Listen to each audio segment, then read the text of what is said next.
All right. So we have just slain a search party of gnolls along with this crazy Flind and another creature, which was really evil and possessed looking. According to Lulu, these gnolls were potentially here searching for the demon Crokek'toeck, which was one of the demons under command of the demon lord Yinagu, and was trapped in the so-called Crystal Hall when Lulu and Yael attempted to protect the sword from it. And so, like, theoretically the sword and Crokek'toeck and Yael were trapped in this crystal formation. And you came in here, you found some ghosts that told you that they would tell you everything that they know, and mentioned that there might be some secret chambers in here. They said Olanthius sometimes comes here, maybe has like a secret office hidden somewhere. And they asked you if you could clear the crypt of the gnolls, and also maybe even speak to Zariel on their behalf if you get the chance. And so... I looked at, can you choose to fail a save? And apparently in the rules the answer is no. But a lot of people house rule that you can, because it seems to make sense that you could just not try to do something. Although I did see it argued that the reason why sometimes you're forced to make a save is because it's like an instinctive reaction, which I think is like a decent rationalization. I might like homebrew it differently in the future, but I think probably for now, maybe we just stick to how it is. Like, we're only a few sessions out from the end. I don't know if it comes up again and it makes a lot of sense. Maybe we can reassess. But yeah. Now we return to the crypt of the Hellriders. What do you do?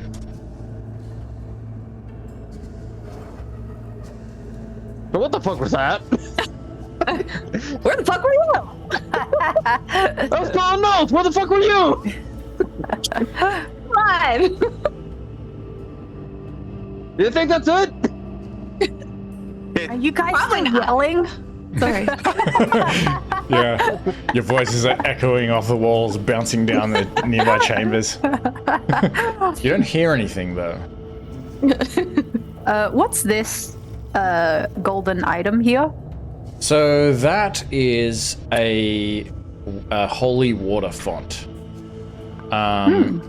At least you assume it's holy because behind it is an image that you can identify pretty easily as Lathander. It's a young blonde-haired man holding a newborn baby up, and around him are various like seeds sprouting, and there's a big sunrise, the symbol of Lathander, in the background as well, with a path running towards it. Is there any like thing of value I can like rip off this fountain or? Oh, this is cool and religious and you don't see anything that looks like you could just snap it off, but it is notable to you. I was the thief. But it is notable to you that there is water in this font. It's like running. It is... No, it's just a pool of water. But it's clear water. I was gonna mage hand splash somebody, but it might be a bad idea. Stepping away from the fountain. You wouldn't be able to see it. It's an invisible mage hand. Oh god. Oh god. I shall not. I will mind my business.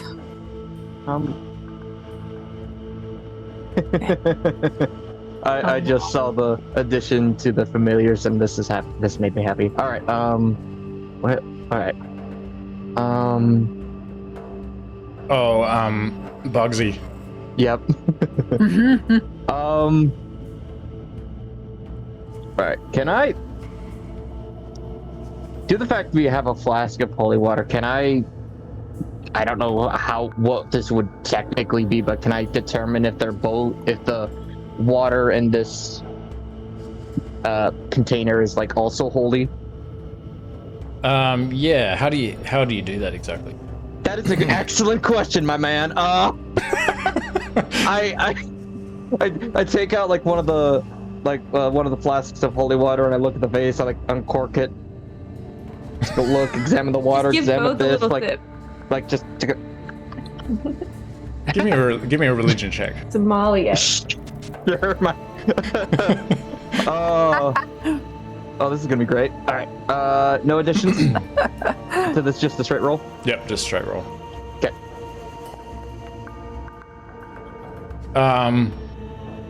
You can tell that it's like water. Wait. You notice that the water in the font is very cool. But other than that, there's not much you can discern. Can Mahkah in Earth elemental form, can he's got tremor sense up to 60 feet. Can he sense anything?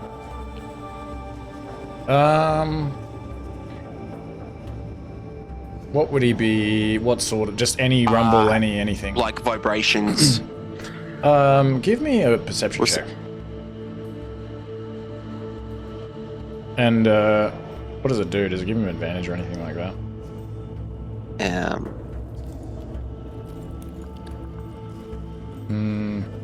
Don't think so. Unless tremor sense itself does. Oh, damn.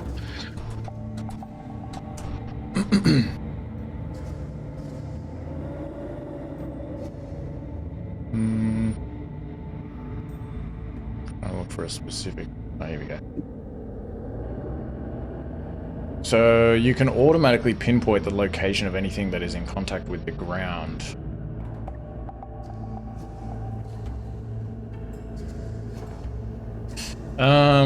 Okay. And what is it? 60 feet. 60 feet, yeah. You don't detect anything moving within 60 feet.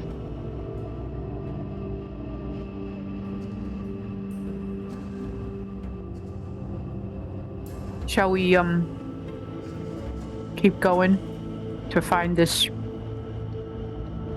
Crokek'toeck? Like here? Sure. Do we want to? So, up where I was doing battle with a bunch of gnolls, there was another like hallway system that had like a room similar to this, kind of, and some other side passageways. Do we want to backtrack a little, go through there? Do we want to even talk to spirits to see if there's any more of them? Because we're not hearing any yips and hollerings from like echoing off of this hallways, right? No, not here. Okay. Oh, Mahkah, did you? You do notice that all of these burial urns in this room are intact.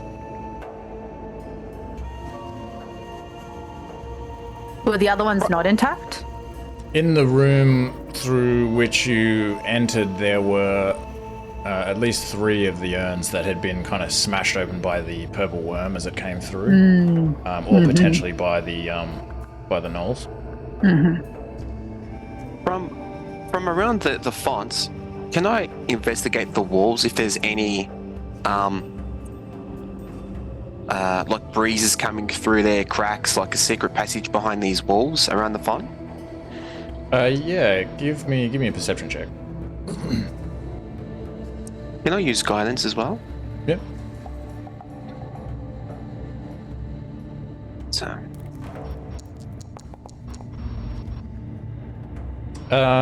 You don't notice anything like that. Okay. Mark is interested in the holy water as well, and he'll like to actually put his hand in it and like take a scoop. And what do you do with the scoop? I just ducked. I'll actually well, I'm just trying to think. It is holy water. He won't wash his face in it.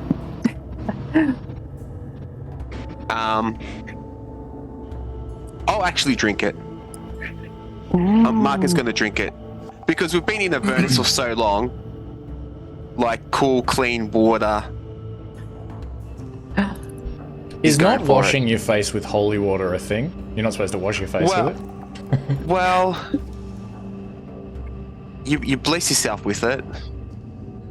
Well, you also technically, depending on the religion, you also give oh yeah, last blessing, rites with holy yeah. water. So technically, or you it can could get be it a sprinkled on you, like a Hey, sort of listen, Like a baptism.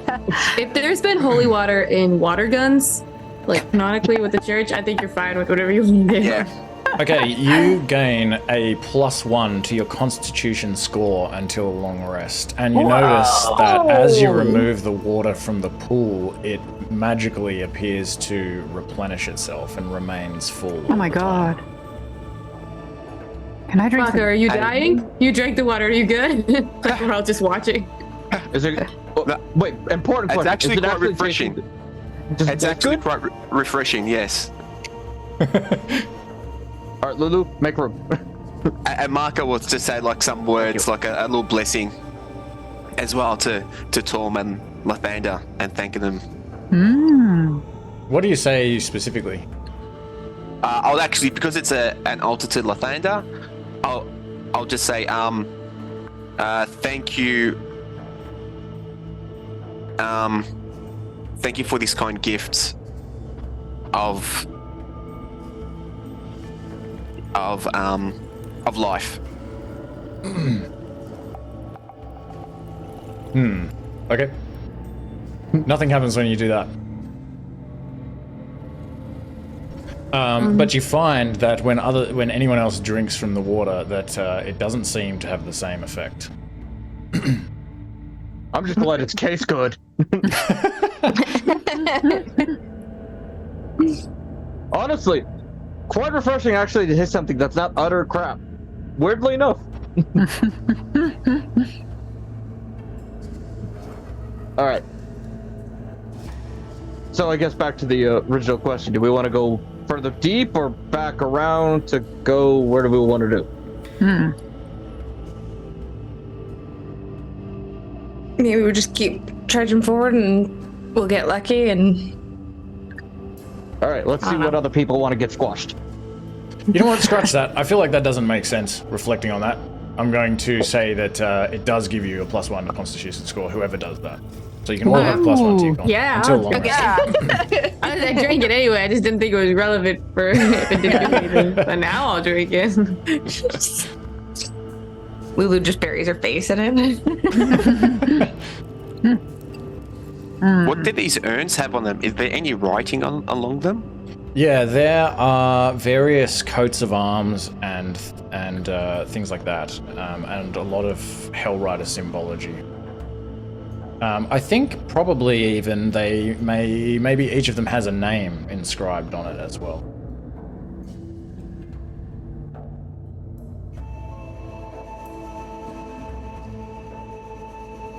All right, quick name generator, help me out. Where are all the names of the What is this guy's name? What is this guy's name? Just like I would like a comprehensive list of I thought all the about names for my paper. Maybe now is a good time to remind everyone, if possible, let's try to keep up the pace, just because we're running out of session Yeah, time. we keep going, we're running. Ethel just starts sprinting into the depths of this place. Fully no holds barred. Just kidding, I'm staying behind everyone, I'm scared. This here in this I'm passage getting old, is... my bones hurt. This here in this passage that you're going through, Kensei and Jean Lemore, this is another area where it seems like perhaps higher ranked Hellriders are buried in these caskets. They have the symbol of Elturel on each of them, and they also each have a red rose resting on the top. And in each of these alcoves, there's kind of 3 above each other in each of the 3 walls.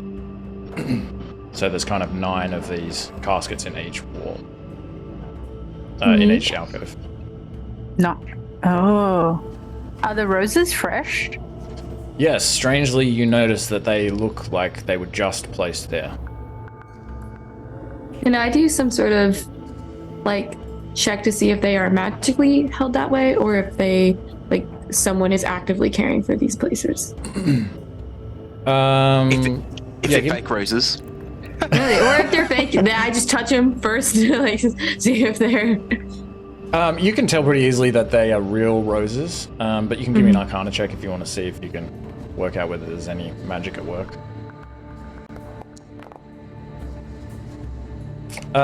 You suspect that probably there must be. I just want to know if we have to be on the lookout for an active caretaker, you know? Yeah, that's a good point. I mean, I'll say that. Yeah, it's hard for you to decide whether these are magically preserved or whether there is an active caretaker. You're not sure. You have, I'll say, you have an inkling that it might be magic.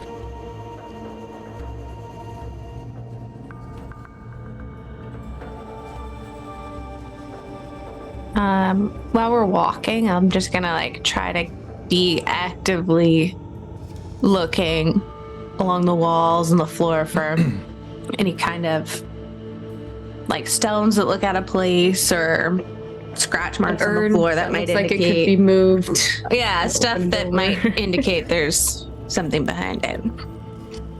Okay, I'll probably get you to make a separate perception check per room, depending on how you want to actually go about that. What do you do in this room, specifically? The urn thing's a good idea. Like, see if there's any dust moved from urns being shuffled out of the way. What's the floor like? Is it actually, I know it will be like a slate or tile, but it would be fairly dusty, or can we tell that there's been active travel in a certain area? It's difficult to see that because there is this mist that is kind of hanging about the whole place. You can see that there's these red tiles beneath it, but everything is sort of a little bit dew-colored because of the mist. But give me a survival check if you want to see if there are, footprints or anything. And Alina, give me a perception check.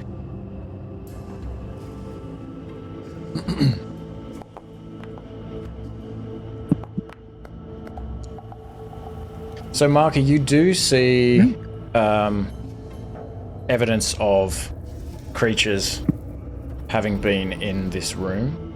You do also recall that the creatures that you fought previously came from this room.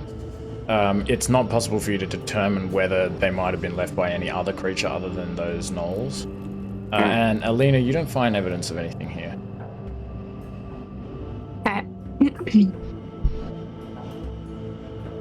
I'm just gonna start touching the walls. I was actually just gonna say, like, when Kenway starts marking his way through the hallway, he's gonna take like the kanabo and just sort of like tap on like the walls to see if any of them are like loose, like rocks, or even if they are like actual like stone walls, to make sure there's nothing like changed, like it's like tink tink tonk. Oh, if it's hollow or something. Yeah. Give me a perception check. All right, I will try that. I like it. Yep. Yes, it's quite beautiful music he is making. Ding, ding, Nothing stands out. Rip. What do you do with the drunken sailor? What for the? Ooh, wow. Oh.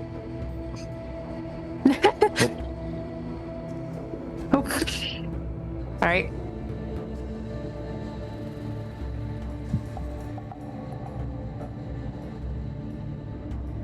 Should we do the same in here?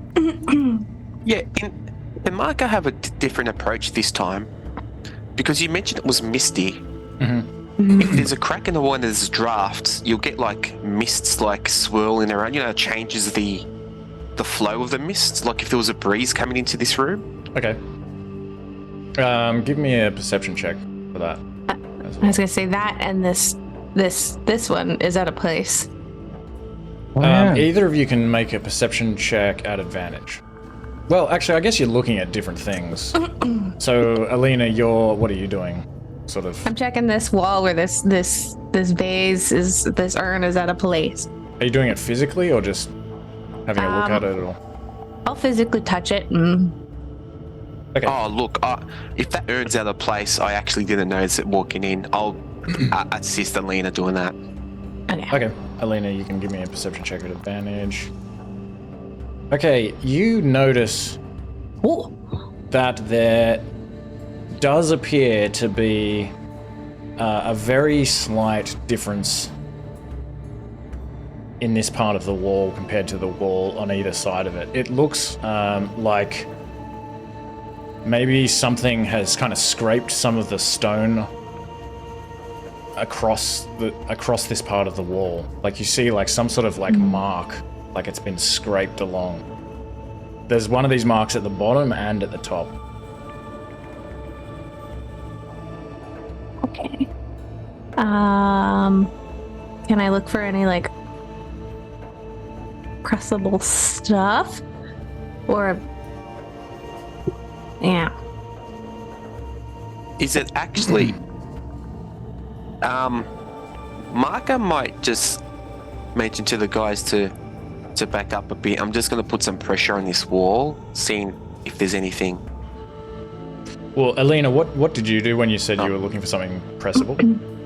Yeah, I'll kind of like just move my hands up and down the wall and like maybe look at the bottom and like wave the mist around to see if there's anything at the bottom to step on. Like disturb the area so that I can maybe see it, like fan it with, what do I have in my cloak or something? Like fan it out of the way to see if I can see if there's anything on the floor or behind the urns or... Fanning the mist away is very difficult to do with a... Okay. I mean, you can do it a little bit, but you don't see anything on the floor that looks like you could step on or anything like that. Okay. What did you say you were doing with the wall?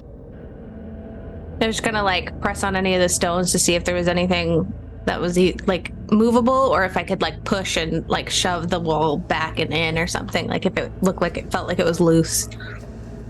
Yeah, give me how hard do you press against the wall? Hard enough to see if it'll, like I'm guessing it's a stone wall, so I'd put my body weight on it. Give me an athletics Hopefully check. I don't fall to hell. Literally. I mean, we're already here. So The next section of hell.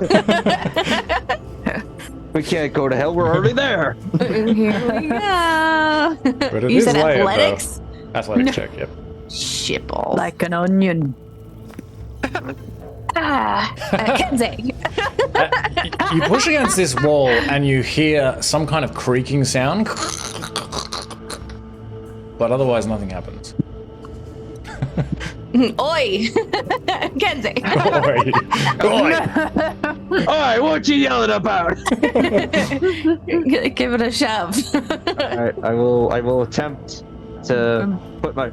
She kind of like put her body weight. All right, I'm gonna like. Body check it. Just like full on. All right, give me another athletics check. I set up a mage hand behind him as if I could Looney Tunes grab him if he starts to fall, like by the scruff of the neck. And then there's me literally ass kicking him through the door. Whatever.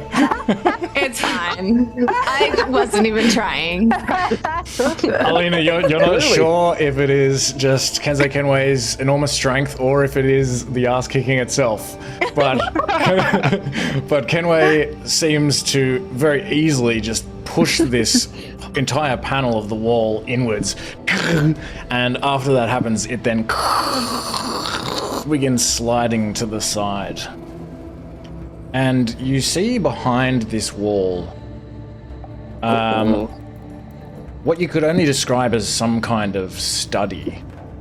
You can see the walls are lined with wooden bookcases.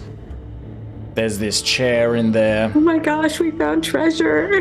There's a candelabra, and there are a bunch of books and scrolls. And in fact, as you come in here, you see that there is a huge pile of books and scrolls on the ground as well. And there's also this writing desk. Everything, there's wood in here. Most of the furniture is made out of wood. Hmm. Not much of that around. We found something. Hooray! Ethel starts whistling jump around on and the everything desk. immediately with nearly no caution. Are you on the desk? Oh no, I was trying to get out of the way, but maybe. Sitting on the desk.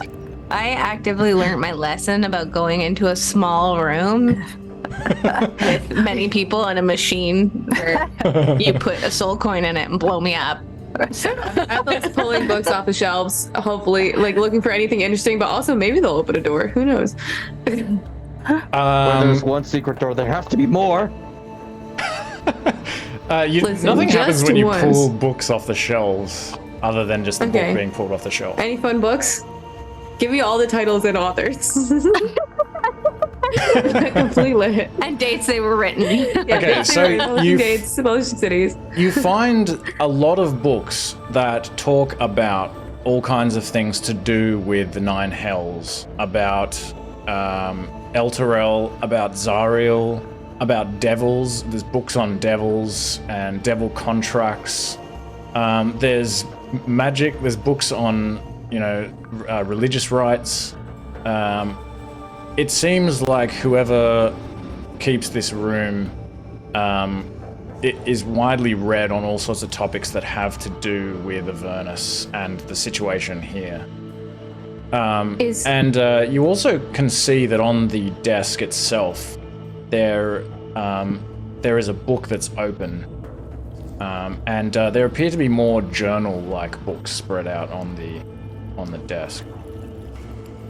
Do any of these journals or have any indication of who actually owns the study? Like dear journal, my name is this. My name is Ethel. That's how I write a journal entry. Dear myself. Or what their goal is. Like, are they maybe on our side in this? That would be great. Well, okay, you have a look at this. You can pick up this journal on the desk, and I'll say it's based on some of the things that you read. If a few of you kind of stand around, sort of having a look at some of this, you can conclude that these journals probably belong to Olanthius, the Death Knight who was once a commander in Zariel's army, and who you saw in Lulu's visions, giving Lulu water from the sticks and promising to free her. You can see on this empty page, on this open page of what looks like more of just a diary, actually an account of the situation that Lulu described when you first arrived at the High Hall in Elturel. But it's from his perspective, and it is this very sort of romantic and sad recounting of how Olanthius and Commander General Yael, who was a rank above him, had been in love for some time and were in fact having an affair. And he was unable to ask her to marry him because of customs and because she outranked him. And then on the day before they left Elturel to head into the Fields of the Dead and go through the portal to Avernus, Yael knelt before Olanthius in the High Hall next to the Altar of Torm and proposed to him. And he, sort of lifted her up from her knee and gave her a kiss. And at that moment, Lulu came into the High Hall and saw them. And they all sort of laughed together. And then, Olanthius and Yael asked Lulu to keep it a secret. They all agreed to keep it a secret until they returned from the ride. And it's a sad story because this is apparently the last time that Olanthius was alone with Yael. And after that, after they went to the battle, obviously, they never saw each other again. You can also learn from some of these books that Olanthius never recovered from Zariel's capitulation to Asmodeus, and subsequent transformation into a devil, and he blames himself for not seeing the warning signs. Zariel was, very single-minded in her determination to slay demons at all costs, and so Olanthius took his life rather than face damnation. But Zariel refused to let him go and transformed him into a Death Knight, so that he'd be forced to serve her forevermore. And he also reflects very severely on the two other Hellrider commanders that were ranked the same as him, immediately under Commander General Yael. They were Jander Sunstar, who you know, and also someone called Haruman. And he's very disgusted at Jander Sunstar for fleeing and for attempting to steal Zariel's sword. And he despises Haruman, who willingly chose to join Zariel, and Zariel transformed him into a powerful devil. And he says that he always viewed this Haruman as being devoid of understanding and compassion, and he describes him as essentially psychopathic. And he's always by Zariel's side, this Haruman. And Olanthius mourns the deaths of his fallen warriors. And in terms of what his aims are, you can tell from various notes that he's taken and various scribblings and the books in this room that he's obsessed with trying to free or even resurrect Yael. He wants to free the souls of the Hellriders from Avernus because they've been trapped here because of their oaths to Zariel. And he even is looking for ways to breach the Crystal Hall, as he calls it, and to get the sword of Zariel. He wants to either use it to bribe Zariel or to slay Zariel, perhaps, or it's unclear exactly. You also find notes about the situation with Elturel and his desire to free the city, which he obviously once fought for. But otherwise there's just all kinds of histories and records, and it seems like he's just kind of searching for ways to achieve these goals.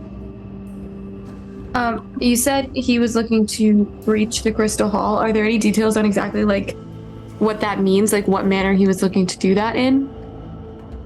That makes it sound like there's not just a nice little, besides I know we know the phrase, but is that... Well, so the phrase got you into the crypt of the Hellriders. Right. He expresses frustration because he says, Lulu is surely the only one that can open the Crystal Hall, and says, he's tried various spells and just sheer force, nothing will get it open. But he also expresses hesitation. He doesn't know exactly how he would use the sword anyway. He doesn't have powerful allies who could help him. Mm-hmm. He fears very much to take on Zariel. Mm-hmm. Not only that, of being an individual. Do we know much information of what a Death Knight is? I'm trying not to avoid my DM brain. You can give me a religion check. Fuck.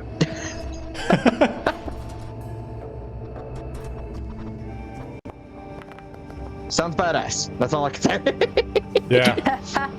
Some kind of undead warrior or something like that, perhaps. Yeah, given what we know, the nature of the sword, it probably won't be welcome to be handed by a creature that Olanthius could be. If I'm thinking, if the sword is as powerful as it is, it might not like that. Like the little two odds don't really join well. Or is that madness? I'm also assuming you're saying the stuff out loud, right, Ethel? No, Ethel's furiously flipping through this journal without saying a single thing and just getting going and then oh no. Just kidding, of course I don't. But is there anything in these journals besides, I guess, maybe Olanthius' relationship with Yael that, like, it seems like Olanthius would really want to keep hidden? Like, anything really embarrassing? I am asking this for a genuine purpose, but it does sound like a really silly question. What's the purpose? I was just saying, if we ever happen to run into Olanthius as a servant of Zariel, maybe we could be like, well, you know how you actually, like, I don't know, ranch on your pizza? That's so embarrassing. You shouldn't. We're going to tell everyone unless you leave. But I was thinking something more serious than that even a Death Knight would still be invested in. Well, it's funny you say that, because as you're looking for some sort of weakness, you hear a sound coming from outside of the door and perhaps north of the room that's adjacent to this one. And it is someone yelling out in common, and you can hear these clinking footsteps approaching your location. And it is just somebody saying, "Show yourself! Who dares enter the crypt of the Hellriders?" Great. I'm going to shove as many of these journals, specifically the notes, in the bag I'm holding as possible. And Kensei, Kenway, as you step out the door, you see emerging in this room somebody who you saw previously in Lulu's vision. He looks like this. Ooh. Yeah, shit. Ooh. It's a fancy mustache. Where were you like 5 minutes ago? His beard is like this big red beard, but it's also like half made out of fire, and there's all this fire coming out of his chest, and he's just wearing this long black cape. And he draws his longsword and begins striding towards you, but then he stops. And he's like, Lulu? Lulu's like, Olanthius! It's you! What's going on here? Who are all these people? They're my friends. He kind of looks among you awkwardly. How did you get back here? It was very difficult getting you out of Avernus. Why have you returned? Has something changed? My friends. What's changed, I suppose, is that I found these allies. He kind of like takes a step forward and looks at you, Kensei Kenway. And who are these allies? People that fuck a lot of things up. I'm Captain Kensei Kenway. No, that makes it sound like we're bad at what we do. Well, I don't know the decorum of hell. Technically, good is evil, evil is good. Either way, we fucked a lot of people up. There we go. That's better, right? Did you break through the wall? The reason I came was because I have magic protecting this place, and an alarm was set off. Oh no, that was the Knolls. If you want to go the other way, you'll find the bodies there. Just like points down this hallway. The Knolls. He turns to Lulu. Yeah, we think that now that Yeenagu's returned, they came here looking for Crokek'toeck. He's like, well, good luck with that. I haven't been able to get into the Crystal Hall in 100 trillion years. I don't see how they're gonna get in. Yeah, that's true. But we took care of them anyway. They were desecrating the place. I'm glad to hear that. And he kind of relaxes for a moment, puts his sword away, sheathes his sword. He's like, Lulu, give me a hug. Lulu kind of like flies up and flies over to him and like wraps her like trunk sort of around the back of his head, and he kind of like hugs her. I'm glad to see that you're still alive and well. Is Lulu singeing from all the fire everywhere?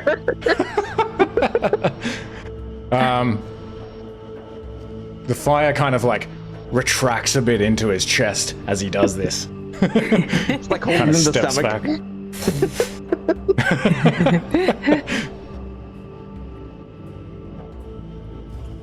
back. But you must tell me, what are you all doing here? I'll let them explain. All right. So to break it down, we went running around the place to fix his memories. Don't even get me started. It was a hassle. Got his memories. Wanted to come here so we can get the sword, so that really we're just trying to undo Elturel's like whole kerfuffle in hell. These are allies indeed. And how did you make it this far? How did you even find this place? Lulu, when I paid that Rakshasa to set you free, to take you back to Ril, you were gone. You didn't even know who I was anymore.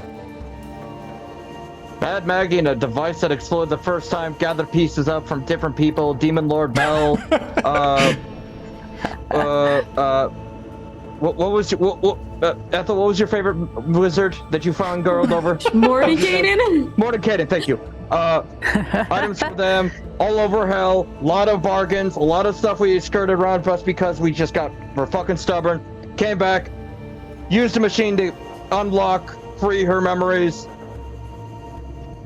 I think that's it. We are very stubborn. Yes, we are very stubborn. I see. A useful trait in times of conflict.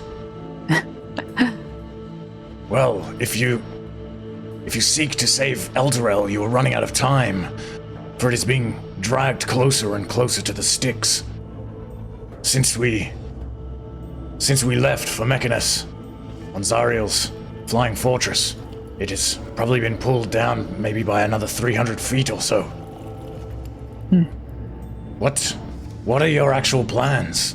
Are you going to attempt to reclaim the sword? Yes. Yes. Why should we trust you? Oh. Careful, guys. Just like still conscious. Yes. You want Lulu, you're safe, it's fine.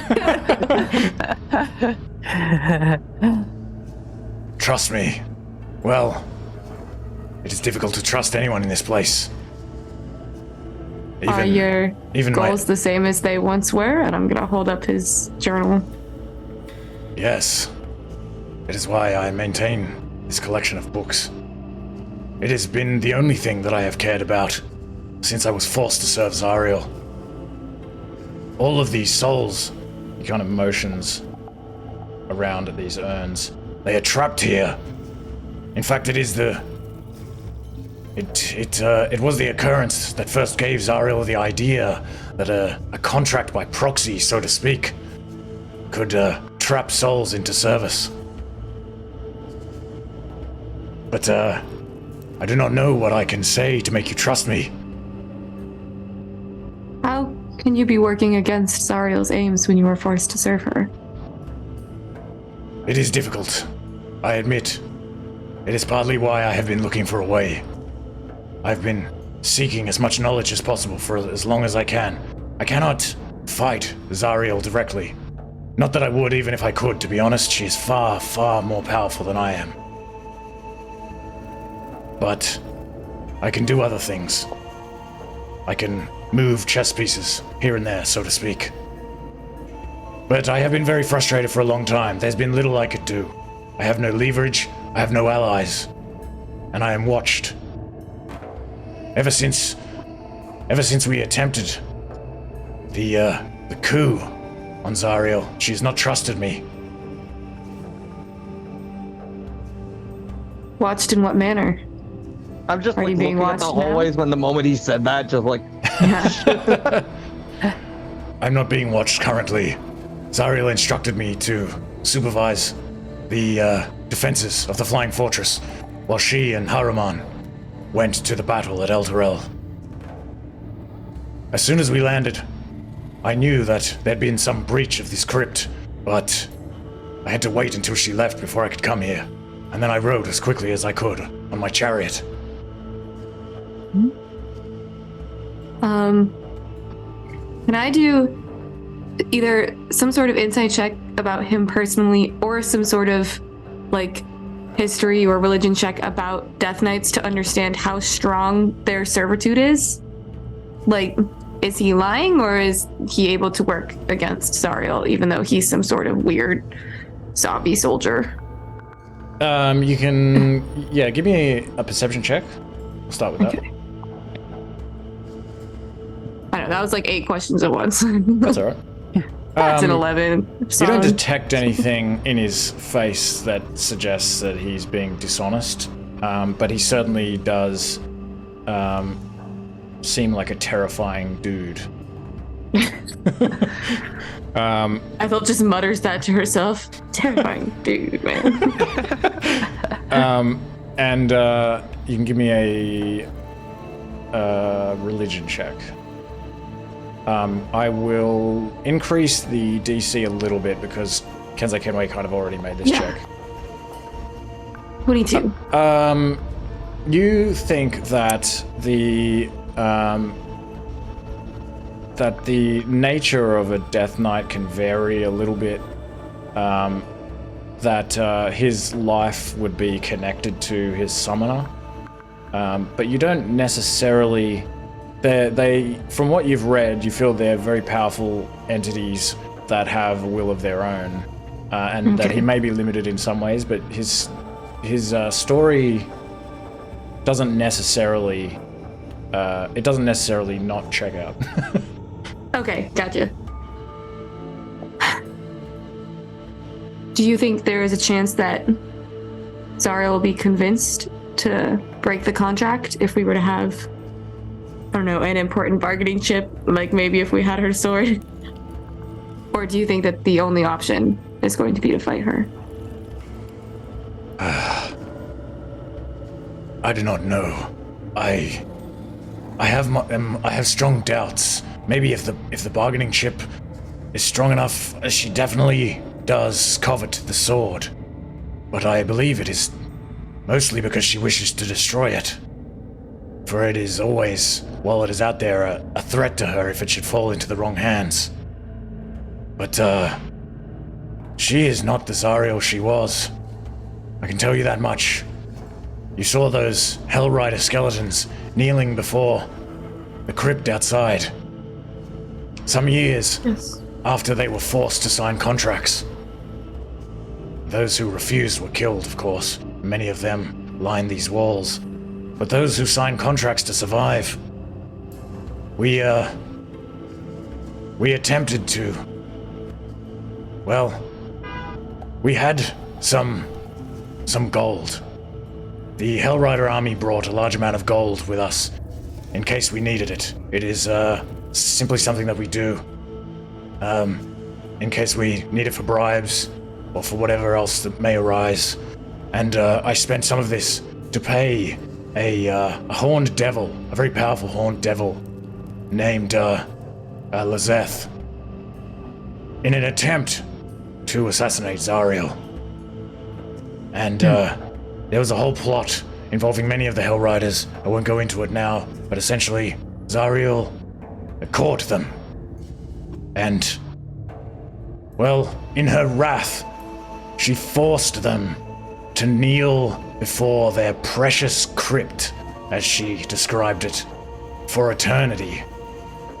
And they died, rotting, while still alive, unable to move in that position. It took a long time. So, I do not know if perhaps I would say that I lost hope long ago that she can be redeemed. Lulu's like, no, I don't believe it. I know that she can be a headstrong and determined person, but I know that there's still that old good inside of her. If we just only talk to her, I'm sure we can persuade her to come back to the good, to the light. I just do not know.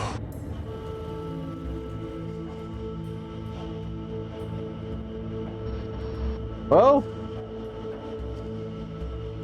it's a good thing we got the rods. You have the what? The name.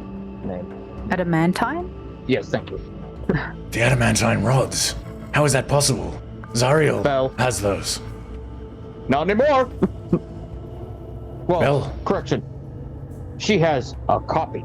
Or no, we have a copy that someone else did. It's all very... We've been here a while. There's 2 sets of rods. Fascinating. We are those strong allies that you've been looking for. It certainly is beginning to seem that way. Those rods could unlock... They could unlock the cage that holds Naskius, the planetar that is within the... I've gone blank. It's known as the companion. Thank you, the solar incendiator. Naskios is a solar. Okay, what the does fuck is a that mean? solar? A solar is a powerful angel. In fact, Zariel herself was a solar, very similar anyway. Naskios came to Avernus. He was in a disguise, but he followed up on... From Mount Celestia, Lathander sent originally a unicorn named Mooncolor to try to persuade Zariel to return. She captured Mooncolor, so Naskios came here and demanded in her that she return Mooncolor, and instead was captured, defeated and captured. Remember I said that Zariel had learned from the fact that these Hellriders here could not leave, that a contract by proxy would also trap, could also trap a great many other souls. Well, she used the power of Naskios and trapped him in the solar incendiator and used it to draw Elturel into Avernus. And it continues to hold Avernus, Elturel here.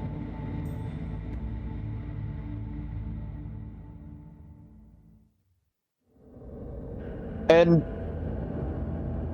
no one questioned this after that point. They were just like, nope, we don't want to go there to get the trapped. Gods and angels fear all-out war. There is also always the fear of disturbing the balance, for as much as we all hate to admit it, Avernus is the main thing that prevents the armies of the Abyss from entering the material planes. Much bargaining and arguing was done subsequent to that situation, but as of yet it has not been resolved, and Naskios remains trapped in the solar incendiator. Okay. I have an idea. Spitballing. Alright. We go into the crystal hall, whatever. We'll figure out a way to get in there, because we're stubborn. We are very as you've seen, we are very stubborn. We get the sword. We go back to Elturel. Well, if the war is still raging on there, Zariel and whoever that dipshit, other general, Yael. the asshole, yeah, You're not? Haruman. yeah, that bitch. Fighting, good. While they're distracted, we get the rods, and place them somehow without getting fried. Free it. If something goes horribly wrong, like Zariel figures out what we're doing and just kind of like comes after us, we bargain for the sword, have a little discussion, confirm Lulu's theory, then maybe talking is the way we need to do. If not, if things go south again, we just use the sword to delay the freement of the solar, and hopefully then either Elturel gets free, or at least we have another person on our hopefully on our side that's horribly pissed at Zariel. Because I would be, honestly.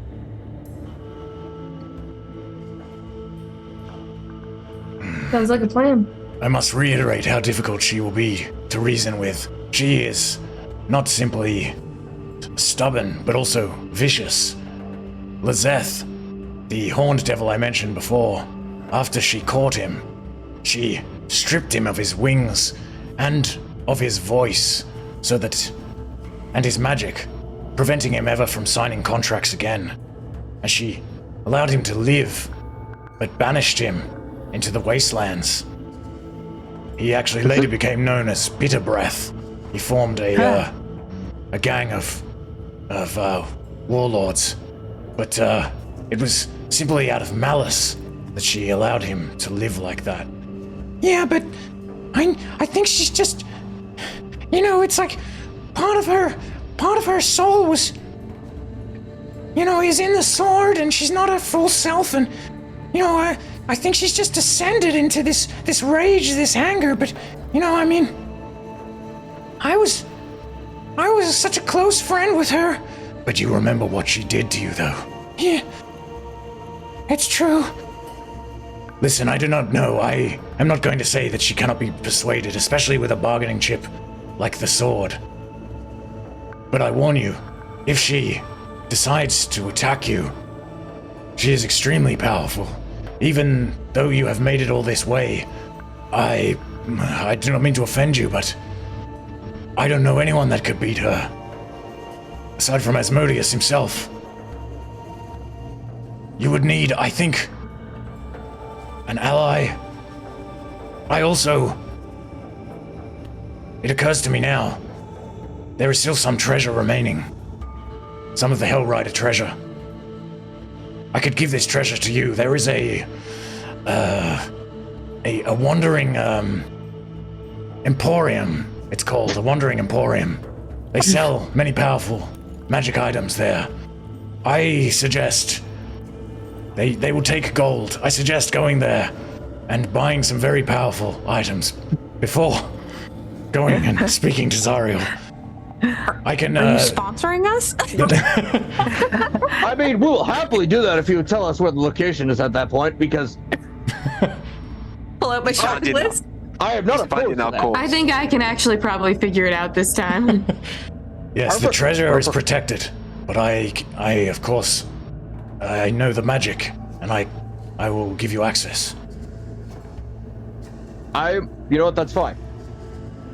At the very least, we'll go to the Crystal Hall, figure out how to get the retrieve the sword, free everyone but the demon, because I don't think that would be fun releasing it onto the landscapes. That might alter things. Go shopping, get shit, go over to Elturel, free shit, and hopefully we go home happy and very wasted at the end of the day.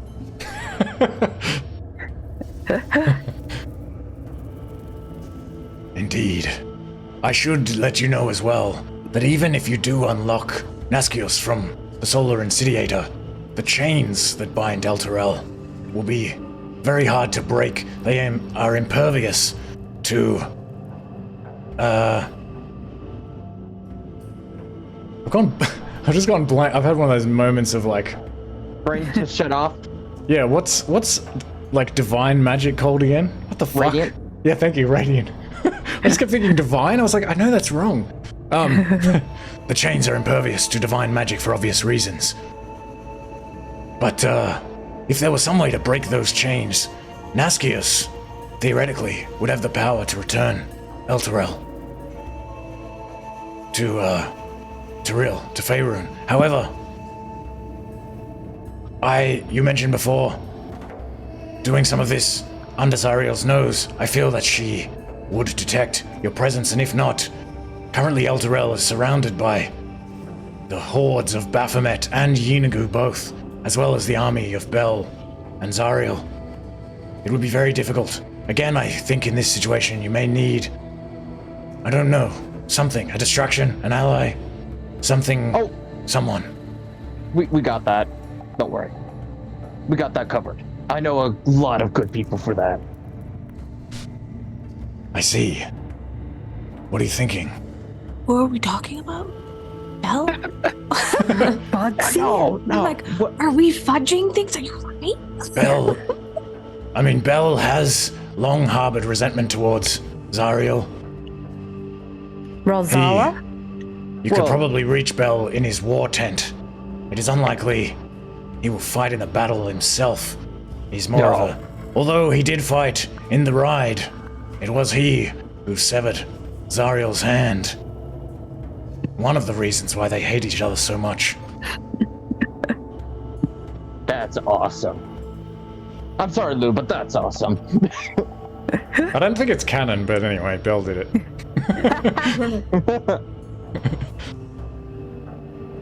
I mean, I got a ship. I don't know how much damage they can do, but I know cannon fire hurts. A flying I ship. know a couple people who... How did you acquire one of these? Well... It's like flying. Although... Wait a minute. I have an idea, it's stupid. But Zariel's at El Terrell. He's lieutenant's at El Terrell. How many people are guarding her flying ship? A great many. And although I am technically in charge of them, I do not think I could sell them on a strategy of, hey, why don't you guys leave this area? Not hey, look at that way. Go get those guys. What about not go there, but sell them on the information that apparently another demon lord has joined the fray and they need even more reinforcements? We have been commanded to protect the ship under all costs, to prevent the possibility of one of these demon lords flanking the situation at El Terrell and going to Zariel's flying fortress. But if there is some reason you wish to enter the ship, I could perhaps get you in there. But I think stealing the ship, I don't think even the ship would respond to. This is a very small group of people unless you have other allies. Well, you did mention this ship of yours. True. Are they adept with flying? Do they have flying vehicle proficiency? What? It is so funny because I know it's a terrible idea, but I want to steal a ship so bad. But I know it's a bad idea, but it's just like, it's so tempting to just derail the last few sessions to go steal a fortress. What's really funny is that in Kensei Kenway, this is not the first campaign I've run with him. In a previous one, the running gag for him is stealing vehicles just to throw at people or blow them up. No. Like ramming him into other things. So this is like, I want to do it so bad because it's on theme, but it's probably too bad. Well, you would come into conflict with the other ships. There are 3 other ships that have gone to El Terrell. And in fact, Zariel will take her own ship there, if the situation becomes dire enough. Can we... do you know if there's a good way to disrupt one of the warships? What are you thinking? Well, what's a big enough distraction by disrupting the ship and having it domino, right? If you could destroy a ship, perhaps? Or take command of it in some way? But there are demons everywhere. True. You're in charge of Zariel's ship, correct? I am technically in charge of its protection. I'm not in charge of the ship. Is there like a little self-destruct button anywhere? I believe... It seems like it's a thing that you gotta have, a ship. I believe there may be such a function, but I do not have access to it. Zariel, as I mentioned, has never trusted me since the attempted coup by the Hellriders. Again, she didn't catch me. My involvement was not known to her, but she has always suspected me. So no, unfortunately I do not have access to a self-destruct button. Also, how do you have this knowledge? One of these, I pull out a slime homunculi and just like, you could loose this guy on the ship.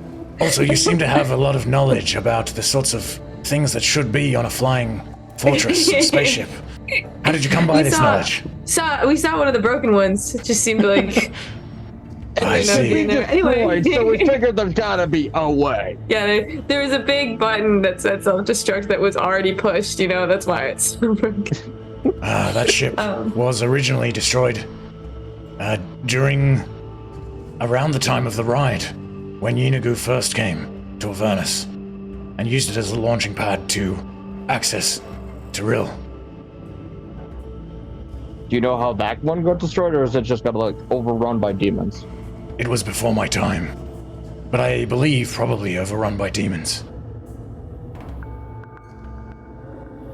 Well, most of this plan hinges on whether or not we can do this next part, so I mean, that is true. see if we all die getting the sword.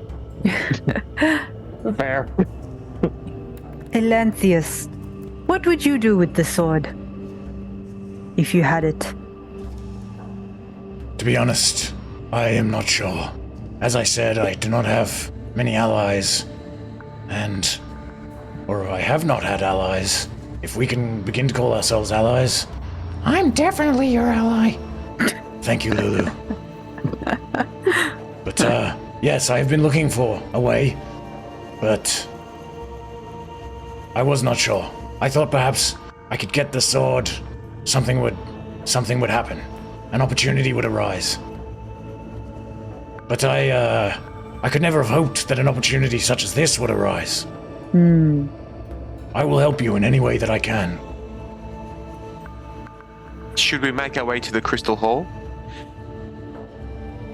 Yeah, is that here, deeper, somewhere else, or? Yes. Some you don't. Okay, thank God. There is a chamber below, far below the crypt. We built this entire hill over the Crystal Hall and then built the crypt on top of it. Okay. You can reach the chamber through a gate, a portal, but you must activate the gate. There is a trick to doing that. There are 3 water fonts in the crypt. If you know the right thing to do with those fonts, it will activate the portal. Ooh. Well, right thing isn't to drink them. You may drink them. They will replenish. Ah. Oh, that's good. And what do we need to do with these fonts? Or would you Well- accompany us? Yes, I will accompany you. Sure. Quite literally, where were you 10 minutes ago? What do you mean? Nothing. Don't worry about I it. was in my chariot. I know. I don't You have a ignore me. I'm being Yes. sarcasm. It is drawn by my loyal Gorgons. They ride very fast.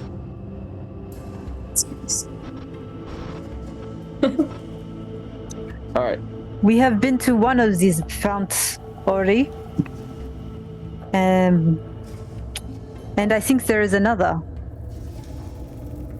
But we haven't found the last one yet. Of course, I will show you where they are. Oh, while you're at it, show us where the treasury is, by the way, please. Of course. This way. This is where we're gonna get 1 million gold. Also, Please give me $1 million. also, whatever you do, don't touch those roses. They prevent wraiths from emerging from the crypts. We had a problem here for some time until we devised of that magic. You had a wraith problem? We had a wraith problem. Pests. Well, I would do you assume so. A lot of people would have probably been very pissed of their end of their lives. Exactly. You've been doing a fantastic job with the upkeep of this place, by the way. Thank you. Very I respectful. don't have to do much. The mist hides most of the grime. That it does. That it does. So in Gosh, I this gotta get that in my home. in this hall, Proceed. surrounding a large stone altar of simple design in the middle, there are 8 memorial steels. These like stone slabs that stand engraved with hundreds of names. And there's a legend etched at the top of each that reads in common, "Here lie the loyal fallen. May their deeds echo until the end of time." And adorning the walls behind the steels is a Steelies? Steels. I think Steelies, actually. LA? Steles? I'd have to see it written, and I don't know. It looks like That was stele, okay. but I think I Yeah. googled it and I got steelies or something like that. I don't know. Whatever. English. Adorning the walls behind these stone slabs is a weathered painting of a battlefield where Hellriders fight an army of devils from one side and an army of demons from the other. And in the center of the picture, on the back wall, is a solemn, blindfolded angel mounted on a huge golden mammoth with feathered wings. And the mammoth is reared up on its hind legs, and the angel holds a sword high above her head. Hey, Lulu, that's you. Hey! I think you're right. And look, it got your good side too. Yeah, that's a really good marvelous. photo.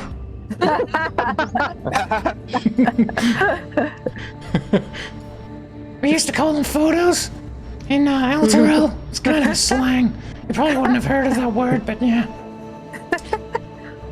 These stone gargoyles here. You see these gargoyles between the steelies. I thought they were bees. They are looming menacingly and kind of trapped in various different forms, sort of snarling and got their claws out. If you had attempted to take the treasure, without my help, they would have come to life, and you would have had to have fought them. There's a latch here, under this altar. And he kind of reaches his hand under this altar and like, click. And the two sides of this altar kind of come apart.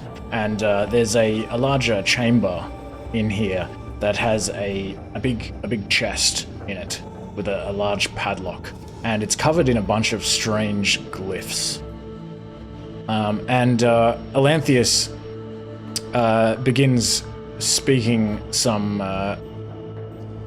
arcane words, and he actually, I guess, pretty rapidly sort of waves his hand over and kind of mumbles a couple of these arcane words, and you see these glyphs kind of one by one sort of fade. They're like kind of faintly glowing and pulsing with this orange light, and they sort of fade away. Ooh. He says, What was that? I'm a little bit disappointed, I have to admit. I was curious to see what would happen if someone came in here without speaking to me first. He pulls I'm out. kind of Took a left. disappointed we didn't get to see those gargoyles. If they took a left instead of a right. Yep. He pulls out this large brass key and unlocks the padlock on this chest and opens it. And this gold light shines out of this large chest. Inside, it's now mostly empty, but it looks like it once had a lot more gold in it. It is a stack of gold, like bullions, like gold bars. Each of them are stamped with the crest of Eltergard. He says, there were once many more. Now only 12 remain. You may take them. I was kind of hoping you were Thank going you. to tell me it was like a casket-sized thing full of gold coins, and I was going to climb into it and lay in it like a bath. Just completely Scrooge myself and just like swim around. Olanthius just stares at you while you say this, like unhumid, with the flames kind of just... Then we will take out the bag of holding and just start Thank shoveling you. it in. All right, so each of these gold bullions weighs 10 pounds. He says, these are worth 500 gold pieces each. Whoa. Whoa. So I'll Cloak add of it. displacement, here I come. I'll add this to the bag of holding. Where are we? It's not really a consumable. Well, it kind of is. Depending on how you use it. Ethel starts Right. falling down on a gold bar. Gotta see if it's real. Alright, 10 each. 500 gold pieces each. And there's 12 of them. Alright. The bag of holding still manages. Yep. So I think we can get rid of Bit of Breath's head actually because we threw that away. Actually, now that I think about it, you can just I think this thing will actually measure the gold. Let me see. If I take out this gold. We gave Billybird's head to Smiler. I will just actually add this as gold, just to make it easier. Okay. Cha-ching. 500 times 12, 6,000 plus 131. Alright. There we go. Ooh. So rich. Now we can only get out of hell. So many new spells. All right. It is this way. The first of these holy water fonts. I can finally make my dream album. In this room, I have previously set up one of these wraiths, but I'm going to say that as you come into this room, it sort of disappears. Just because we're in a rush and it's a bit of an anticlimax at this point. Problem. Damn it! Get back in there! Like hits the box with his sword and kind of forces this like ghostly energy back into this thing. Yeah, maybe he uses like some of his magic to do this. That's a better way of dealing with this situation. Forces it back in, closes the lid, puts the rose back on top. Stupid gnolls. It must have killed them all.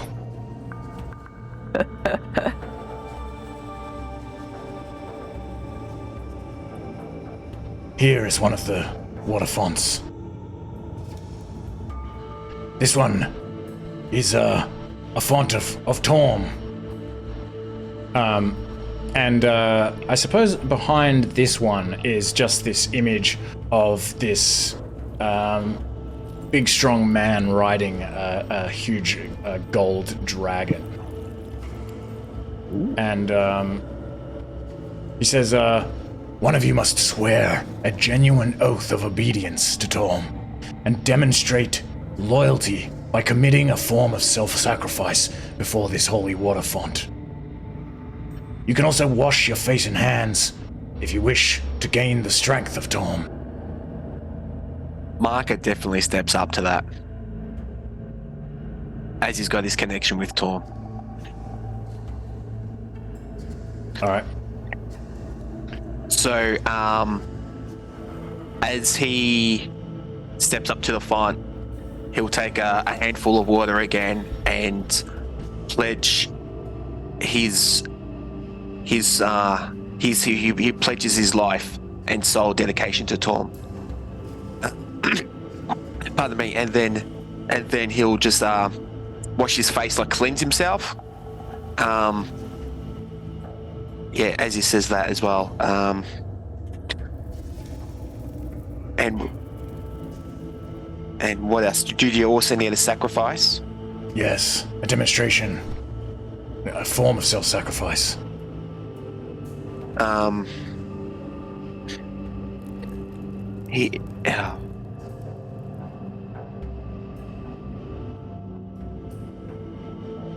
Just trying to think what he can do. Got real dark there for a second.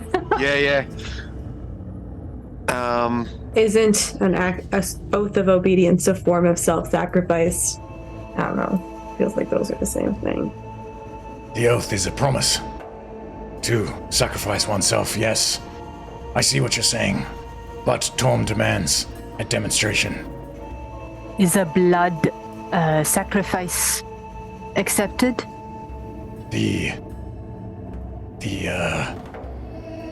nature of the sacrifice must come from yourself. He sacrificed, as he's saying that as well, Mahkah actually sacrificed his own desires, as in looking for his family and kind, to better and follow Torm's word to save the souls of Alteral. And he washes his face again. The font will require a demonstration here and now, unfortunately. That is probably why it is not responding. He will You I want got that? this. I have an idea. Alina will walk over and take off her necklace that she's worn her entire life, that she's dedicated to when she found her sister and being tied to her heritage and where she grew up with her father for 100 years, and takes off the necklace and lets it go into the bowl, knowing that she's letting it go and she will no longer have that tie, but she's got her sister now, so she can let go of that past connection. And as you place this vial in the bowl of water, the water begins to bubble a little bit, and the vial appears to sort of break apart and melt away and is absorbed into the water. And then all of a sudden, a beam of light just bursts out of the water and remains active. Just this beam of bronze-colored light just shining from the bowl up onto the ceiling. Excellent, it is done. Now there are 2 more. This way.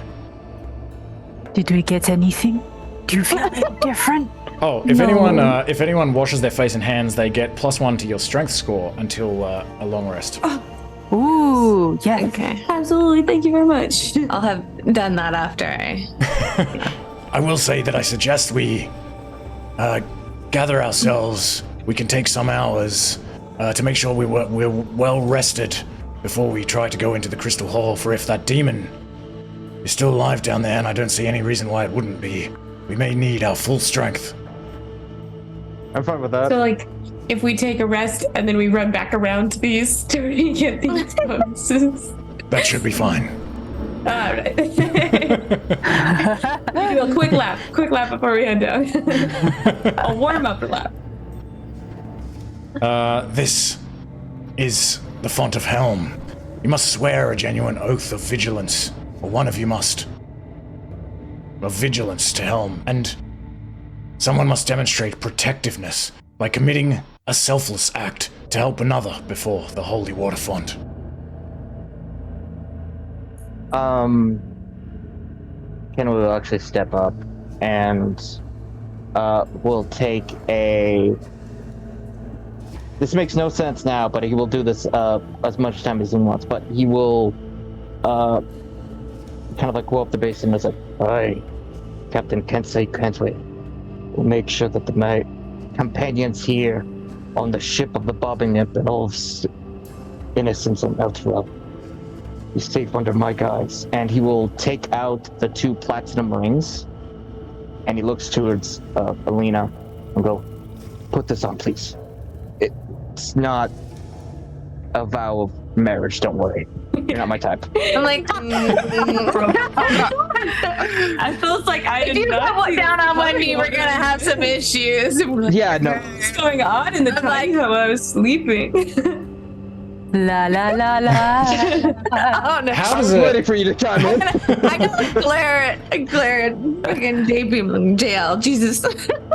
How do the rings help? Because I'm going to cast Warding Bond.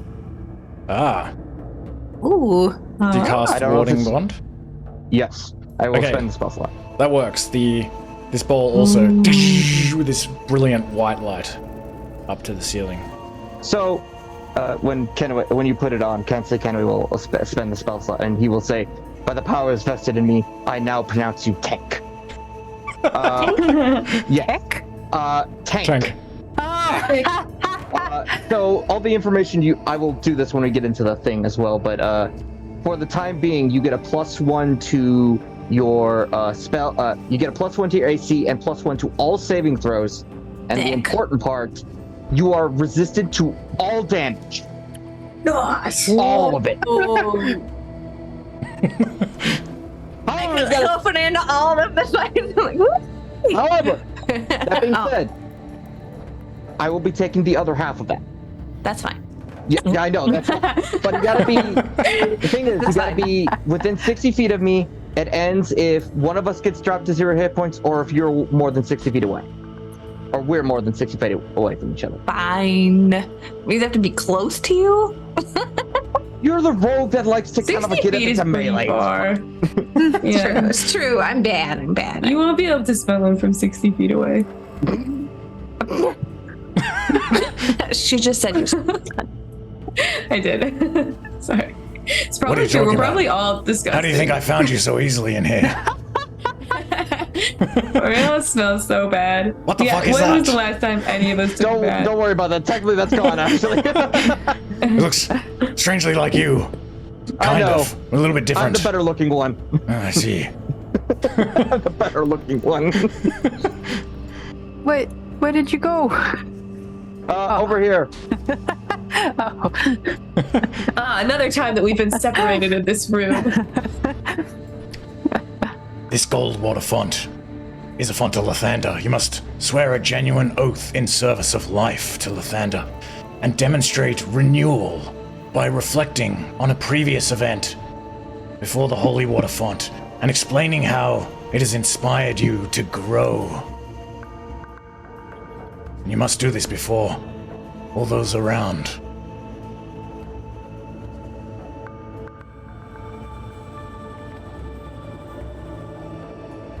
A growth. Sorry. No, not a growth, like personal growth. Cut that off for you.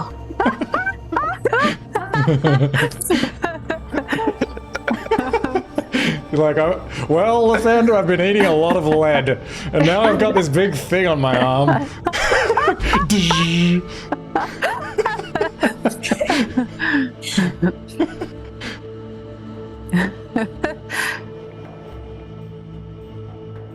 I think Ethel might be able to do this one. I will swear an oath to Lathander and then reflect on essentially my quest for Maud and the reflection of her own ambition in my journey and how simply being ambitious for whatever goal, like being head librarian, maybe, or the fame and fortune and academic success that Ethel craves, is must be tempered by other things, because otherwise you're gonna end up crazy hair lady. Maybe. You must go all the way, Ethel. No, that is Okay, enough. you'll end up crazy hair lady. Oh, quick question. What did you get for... Because I had to do that for the thing. Did you get anything... Oh, +1 to wisdom. Wisdom score. Hey! Nice. So strength, wisdom, and constitution. Essentially, everyone can have a +1 to those things. Hey! I'm a little bit wiser.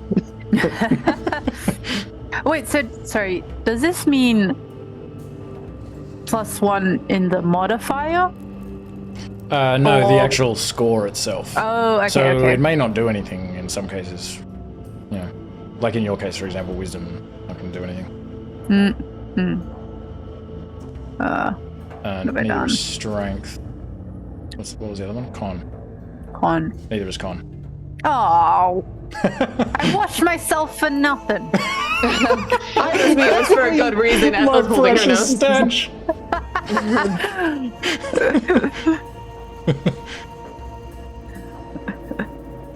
Excellent. The portal will remain open for some time. I suggest we get some rest now. Yeah, I'm fine with that. Can we go take a rest in your study, please? Certainly. Definitely the nicest place in this building. Just, don't touch my diary and Oh, don't sleep on those books. You kind of like sweep some of these books was aside. starting to push together some books to like create a little pillow, and it's like, okay, well, fine. And I will ritual cast Tiny over like all of us in the room. Okay. So- And we can all take a long rest and level up to 13. Yeah. I'm locked out. What? I can't get in the room. Oh, sorry. Forever alone. Okay, I will do Guys, Alina's character. you'll never sheet. guess what spell I get. It's teleport. And also plane shift. So now we can just leave if we want to, but I guess we have stuff to do. Why did that make Alina level 0? Hold on. Alina just like disintegrates on the ground into nothing. Maybe I closed it before it was I should have finished. drank that water. It was It was the water. Just kidding, guys. That water kills you all.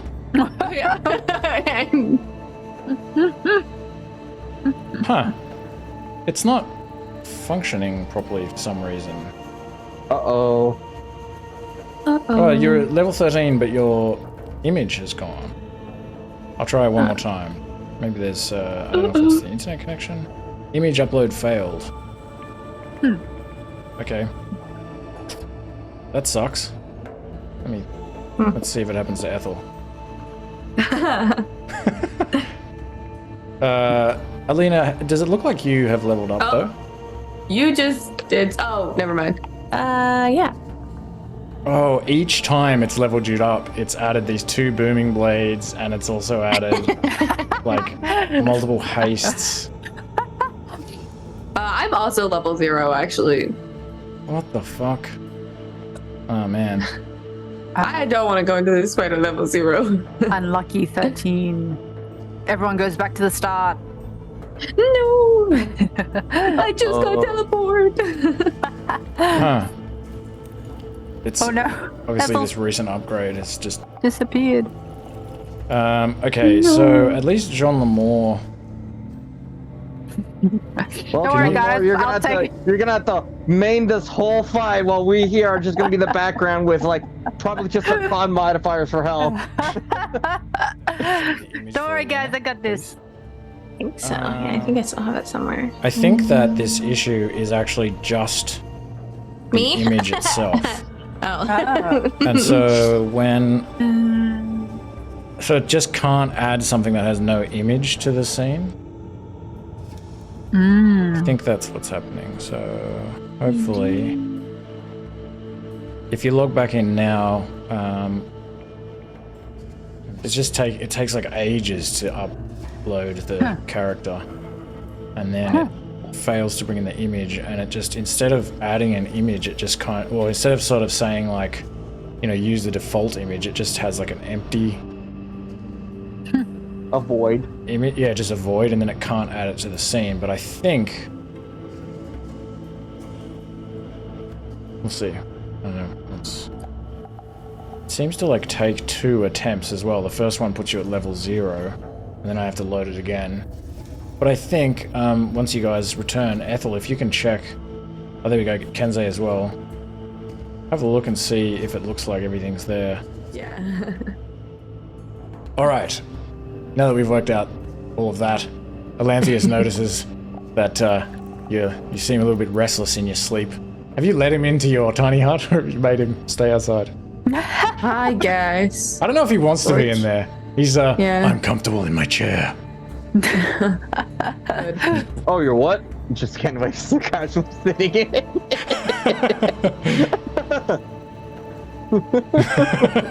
He's like, he just stares at you. I stare back. Fine. You enjoy that seat. But I won't forget this. All right. So let me know, anyone, if there's anything else. If anything goes wrong, it should be all good, hopefully. And yes, he says, All right, I will take you now.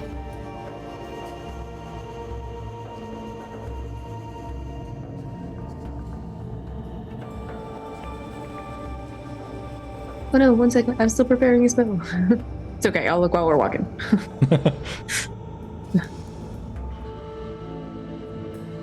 So now we get our pluses. What do you mean? Yeah, we run around and don't touch all the water again. Yeah, you can do that. Okay. Meh.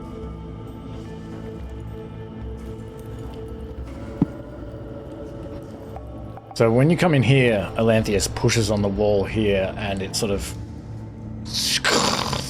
moves in and then slides across just as his office door did. It's this way. Where are we going? I'm lost. Follow the sound of our carnage. Guys, I'm lost. Okay. Oh, so far back. Okay. And you guys, so oh no. in here you see a massive stone structure that is basically just this big stone arch on top of a big stone disc that has runes painted all over it. And as you come in here, you can kind of hear this energy sort of buzzing and crackling. And the portal is clearly active. He says, just step through that arch and you will be there. Cannonball! Woo! He says, seeing as none of you formally asked me to help, I will wait for you up here. Would you like to formally help? No, it is too late. I don't... Okay. Well, you're already here. I don't understand how stuff.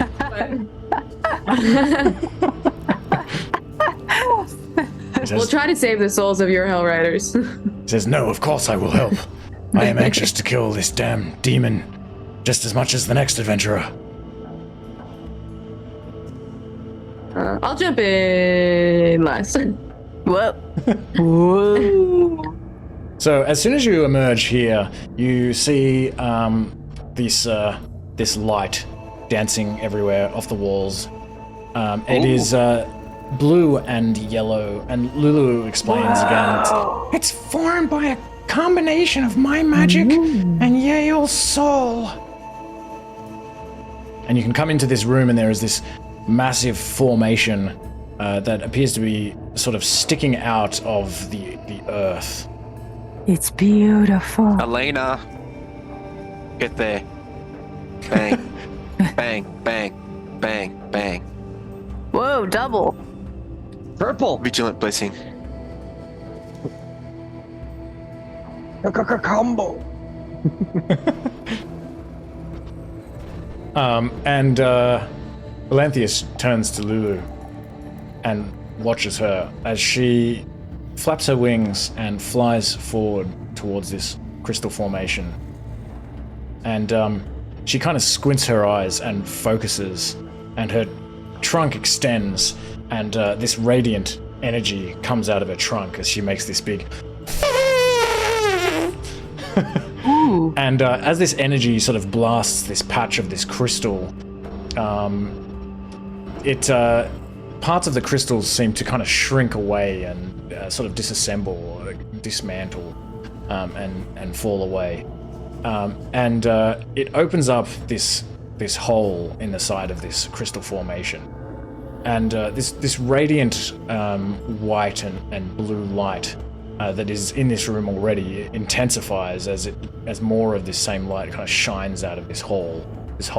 It's this hole and this hall. It's very bright as you look into the hole, and you can kind of peer in, and you see this large chamber down there.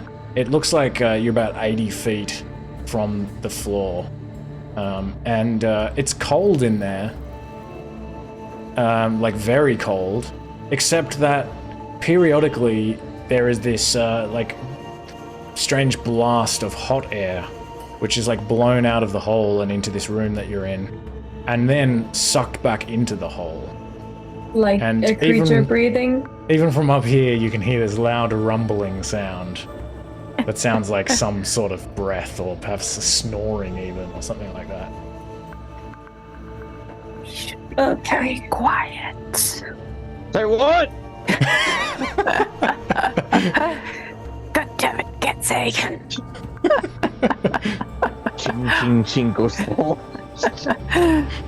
How do we get down? Wait, we all have some sort of flying spell. I do not if someone could help me, I would appreciate that. I love the fact you think I have a flying capability. Hey, listen, I got feather fall. Oh, yeah. You can all fall slow. I mean, it's true. Yeah, let's do that. Well, I can take up to 5, so we either do that twice or a few of us take a tumble. Oh, I see. 1, 2, 3, 4. Wait, we only need. Oh, wait. Oh, And you you. forgot our guest. You forgot our guest. Yes. You really don't want me around, do you? Oh, no. Do not go. Listen, she's so used to having 5 of us around, she keeps forgetting there's a 6. I do not have 6 fingers. is On one Lulu hand. strong enough to carry just Jean Lemore because he's so tiny? You call me tiny? A little bit. I don't. Probably. What about a controlled fall, not necessarily a carry? Just slowly descending. Yeah. At this size, I think it'd interfere with my wings. I can levitate down, actually. All right, let's do that. Okay. We can do a controlled fall and a levitate. So in this way, you are able to descend into the so-called crystal hall. And I would like to tie a rope somewhere just in case. Tie a rope and chuck it down. you can pretty easily tie a rope onto any of Yeah. these shards of crystal. They're very solid. The ropes are like 50 feet though, so it'll only go down. It won't go all the way. There'll be about 20 feet at the bottom. Join, Or 30 feet at the bottom. Yeah. Maybe I can ask Alina to tie them together because she seems I like mean, I she's think doing in it. theory, I still have the 100 feet of rope from the last time we. Oh, right, for the last time we did this? Yeah.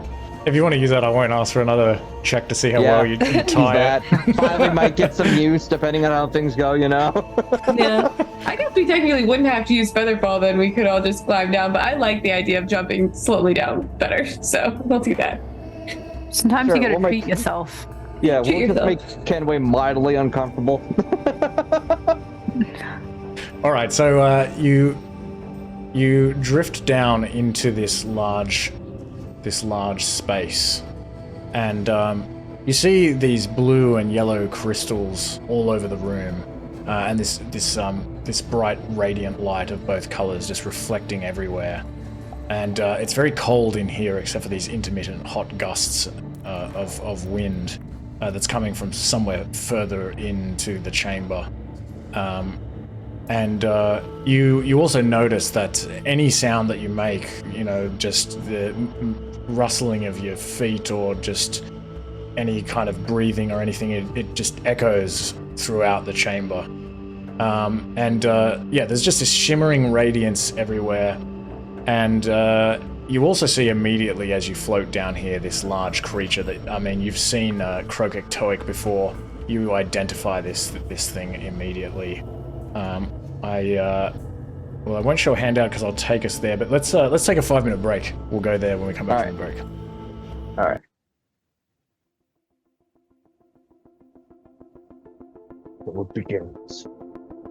The many of final battles.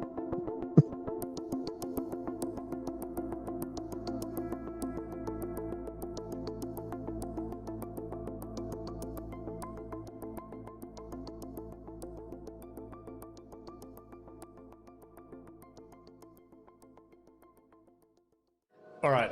Who wants to control Ethel? I will. I will also text her real quick. What are the important die? Does she remember?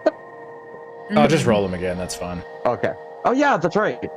Oh yeah, you gotta roll them every day. There you go. This is cool. A 3 and 11. Wait. Ooh. At what point does she get more of those? Because I think she gets 3 at some point, right? Or is that the 14th level thing?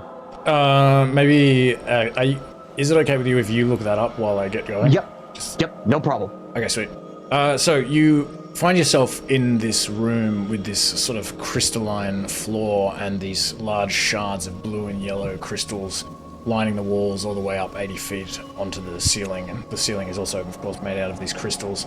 There's this blue and yellow light radiating everywhere, and yeah, your footfalls and your breaths and the rustling of your clothes and the clinking of your armor all sort of bounces off these crystals all throughout this hall. And you see directly ahead of you this massive creature that, again, just looks like this huge mud skipper.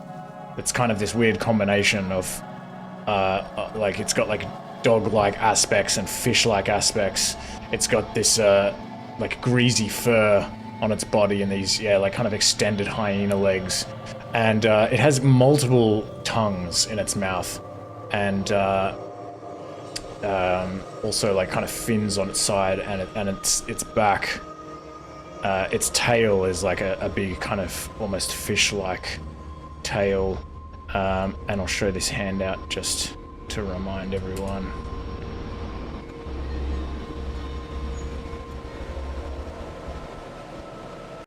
Crokek'toeck.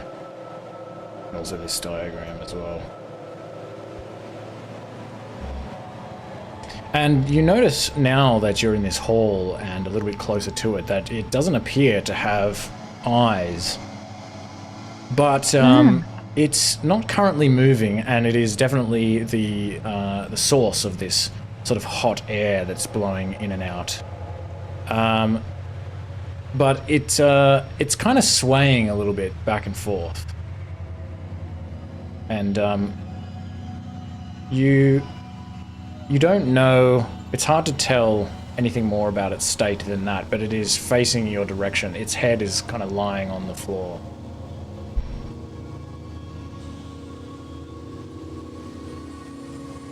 But I guess it's moving a little bit. Does this cavern Maybe its tail open up? is swaying back and forth. The cavern What's the ceiling? is just crystals 80 feet up, but for the hole that you came through. Okay. I'll ask Olanthius.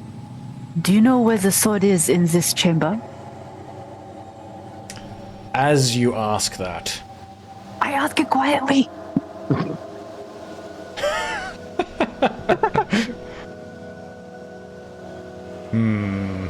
He's so close to me. give me a stealth check. Oh, okay. At disadvantage, Oh, God. because you didn't say it. Oh, my God. 7. That's more than I gave Alina in the previous session. Oh, shit. As you say this, you hear your whispers sort of bouncing off these crystals, and this creature lifts its head from the ground. And Olanthius also points to the north, and just says, I think I see something over there. It could be the sword. I'm not sure.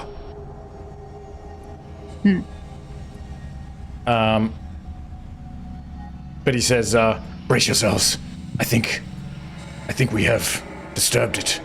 And sure enough, this creature begins, it sort of lifts its head and sort of moves its head around, like, and its kind of fins start to kind of flap a little bit by its side, and it moves these weird hyena legs and begins to sort of drag itself along like this strange mud skipper, and it's kind of like sniffing. And you can see this sort of weird, like frog-like, lump on its neck sort of expanding and contracting, and it kind of growls.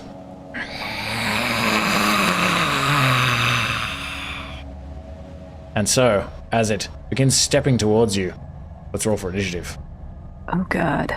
Bum, bum, bum, bum, bum, bum, bum, bum, bum, bum, bum, bum, bum, bum.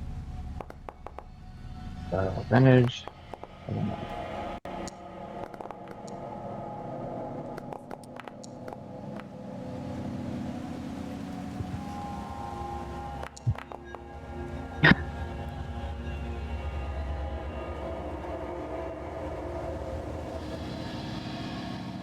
Alright. Shit, it's up first. Oh. Okay. Hold on. That's not true. Oh, that's not true. Ah! Hey. Not that. Okay. All right, what do you do? Oh shit! I didn't mean to move. I didn't mean to move again. Why is it so far? It's like, shit. Hang on. This 80 feet. Okay. I'm going to cunning action dash. I gotta stay within 60 feet of Kensei too. That doesn't help. Hold on. I did say I was going to cast this. Hold on. Let's spend the spell slot because I was going to cast this before I entered. Okay. I did say that. Okay. So yeah. I'll go out this way. I guess I don't need to dash. I just won't dash. I'll prepare an action to attack it with my short sword if it comes within range. All right. And at my turn. Okay. So, Here we go. Crokek'toeck begins to pick up the pace, and it begins almost kind of running, sort of lolloping along this ground, and as it gets to about here, it literally jumps into the air. It's like a good 20 feet up, and it lands Oh God. on all of you. It just comes flying down from above. So, everyone, give me a dex save as you are pushed outwards. Wow. And I think actually everyone has like a +2 for this. Actually. We got a plus. We got a +2. Yeah. Oh, from Kenway's. Protective aura. Okay. Beautiful. Oh right, Ethel. Oh no! I'm like, I'm so glad I moved away from you guys. I'm glad I missed the belly flop. Shit. Okay. So anyone who failed 21 will take some damage and is knocked prone. Ooh. Oh, okay. Alright, so Ethel will take 15 damage. So Mahkah, you're prone. Yep.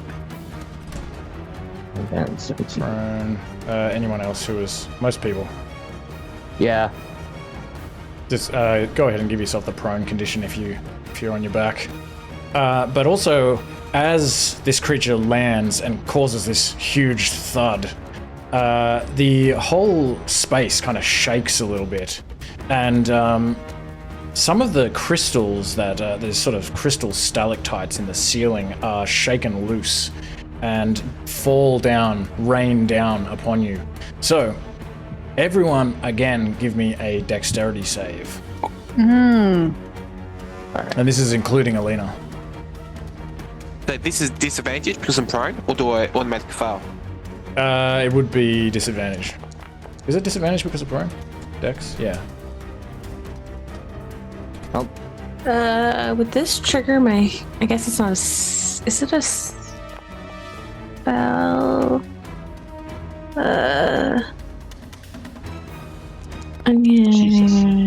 No. What the frig is it?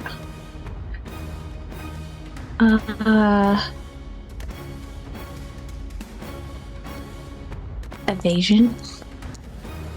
Yes. Area So dex? dex- Okay, I was just wondering. I wasn't sure. Thank God.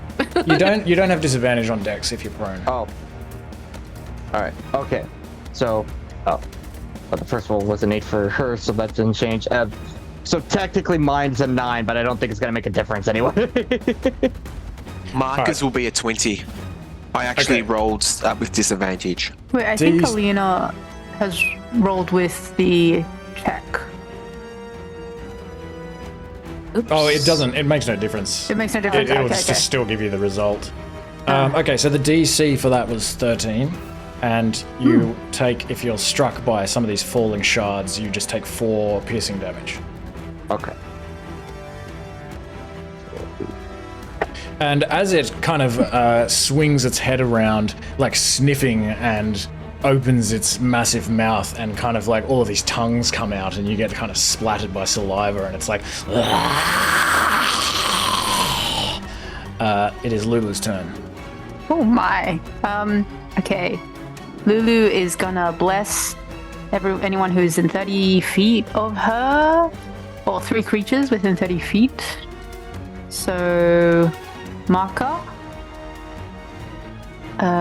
Kensei, Ethel? Is Ethel?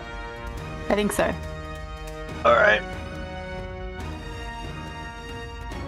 Boy, would that have been helpful a little earlier, but oh well. Yes. All right.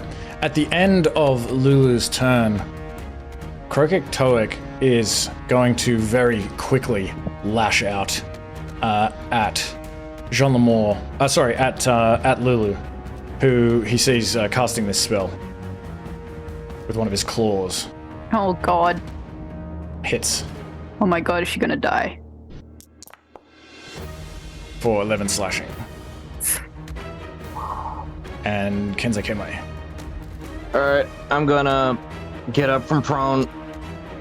Alright, that's fucking hurt. My turn. And, yeah, before he will do anything, he is going to use his bonus action to channel divinity, Vow of Enmity on this motherfucker. On him. Okay. So now I will have advantages on my attacks. So right now that's more important. And then I will proceed to smack him twice with the Kanaba of Warning. And what causes this to go away? Anything? Just unconscious. The Vow of Enmity. Whenever a minute passes or it dies. Oh, it is dies. when it ends. Nice. Yeah. Okay. That's the great part about it. In that case, I will add something here that puts. I mean, that's going to be like 10 rounds, isn't it? Yeah. That's not going to happen. Well, fuck, I doubt it. I'll just put it here anyway, just in case. Vow of Enmity after your initiative. 14.11. Oh, it just gives me advantage on it, so. Oh. Oh, yeah. I just want to know when it will disappear. Oh, yeah. Sure. All right. Okay. All right. So, first attack. Advantage. Hit. Yeah. All right. I will. Yeah, we'll do. I'm gonna put in a first level Divine Smite on this. All right. He is a fiend, right? So I get the extra D8 from that. You feel pretty confident he's a fiend? Good. Well, I mean, like, I had to for the damage. Yeah, he's a fiend. One. He's a fiend. Yeah, okay, good. All right, cool. Come on, you fiend! So 21, and then I will attack again. D4 plus advantage. Damage. All right. This one will be just a normal attack for the damage. 10 damage. 10 bludgeoning. And that is all I can do at this moment. Okay, at the end of your turn, he spins around and, well, no, he is going to whip Olanthius with his tail.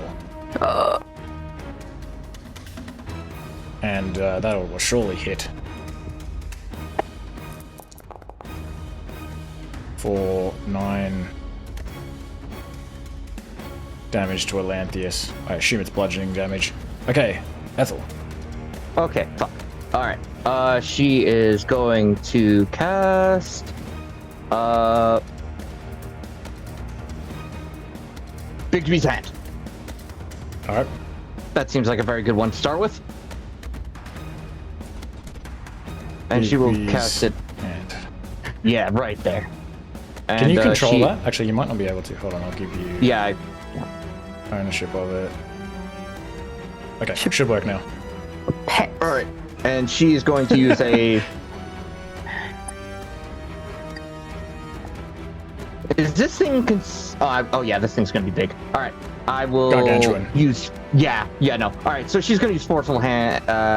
not Forceful Hand, Clenched Fist, and make an attack. Okay. right, with the 4. D4. Oh. Yes! Yep. Ooh. All right. Is this the one that casts damage? Yes. Yes. Yes. Oh, Oh, nice. 56. holy crap. It roars, and all of this saliva and well, I guess because this like steaming saliva kind of flies past you. Bits of it get on your clothes and your armor, and it's like not enough to do any damage, but you're like, oh shit. And it looks very angry as it sort of turns in the direction of this hand to see the thing that's just punched it. And that will conclude with her turn. Okay. At the end, She gets up. She wants to stand up from front. Yeah. Sweet. I'll let you take the condition off her. Yep. Okay. At this point, it is going to basically lash out with all of these tongues that come out of its mouth. It's going to lash out at Alina. Wait, hold on. It might not be able to reach 20 feet. Probably can't reach, actually. Ooh.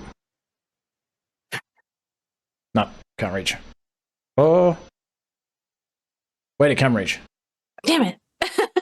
Okay, that's okay. It's dexterity, right? Well, So it's because fine. usually you would draw... I'm a little bit... It's fine. I'm always Hit confused me! about the way this thing works.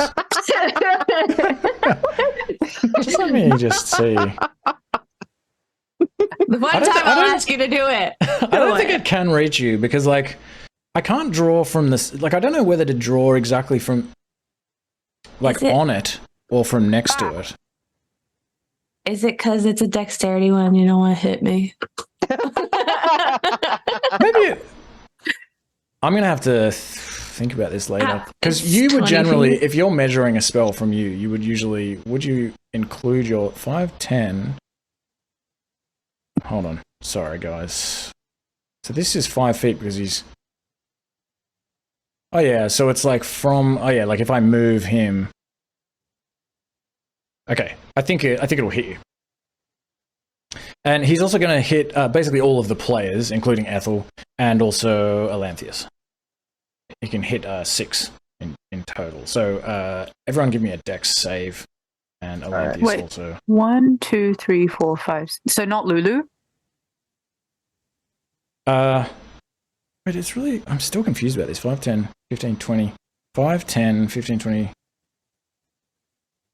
Oh, if I went that way, 5, 10, 15, 20. Okay, yeah, not Lulu. Okay. Maximum 6 tongues. 4 plus 2 more. What is it? Damn, just one. Oh, wait. Yes, you guys got bless. Yeah. Okay, good. And me. Yeah, Thanks, I yeah, forgot about Mahkah, you that. got bless. Yep.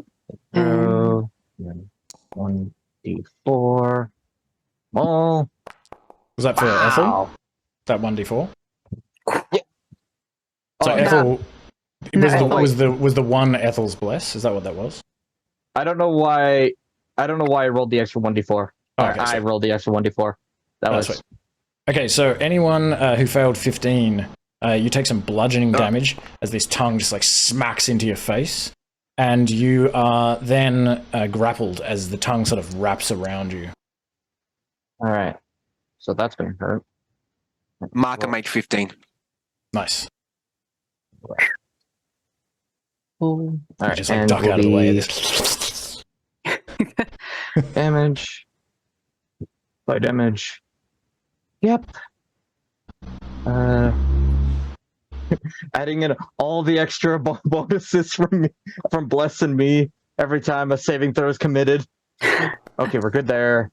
Then I will take the 3 damage. And so Ethel was the only one that's grappled? Oh no, Oh I'm no, grappled you're as also well. grappled. I rolled the natural 1. What did Olanthius get? 21. Sweet. Okay. Alright. Mahkah, your turn. Okay. Mahkah will like to cast Moonbeam right on its head Nice. with my hand of Torm. Bring it down. I'm going to upscale this a bit. Just a little bit.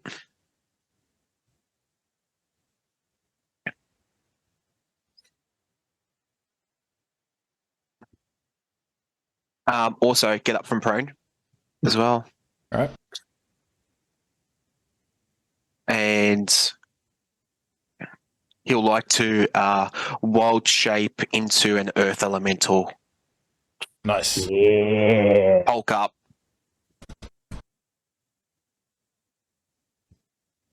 Okay.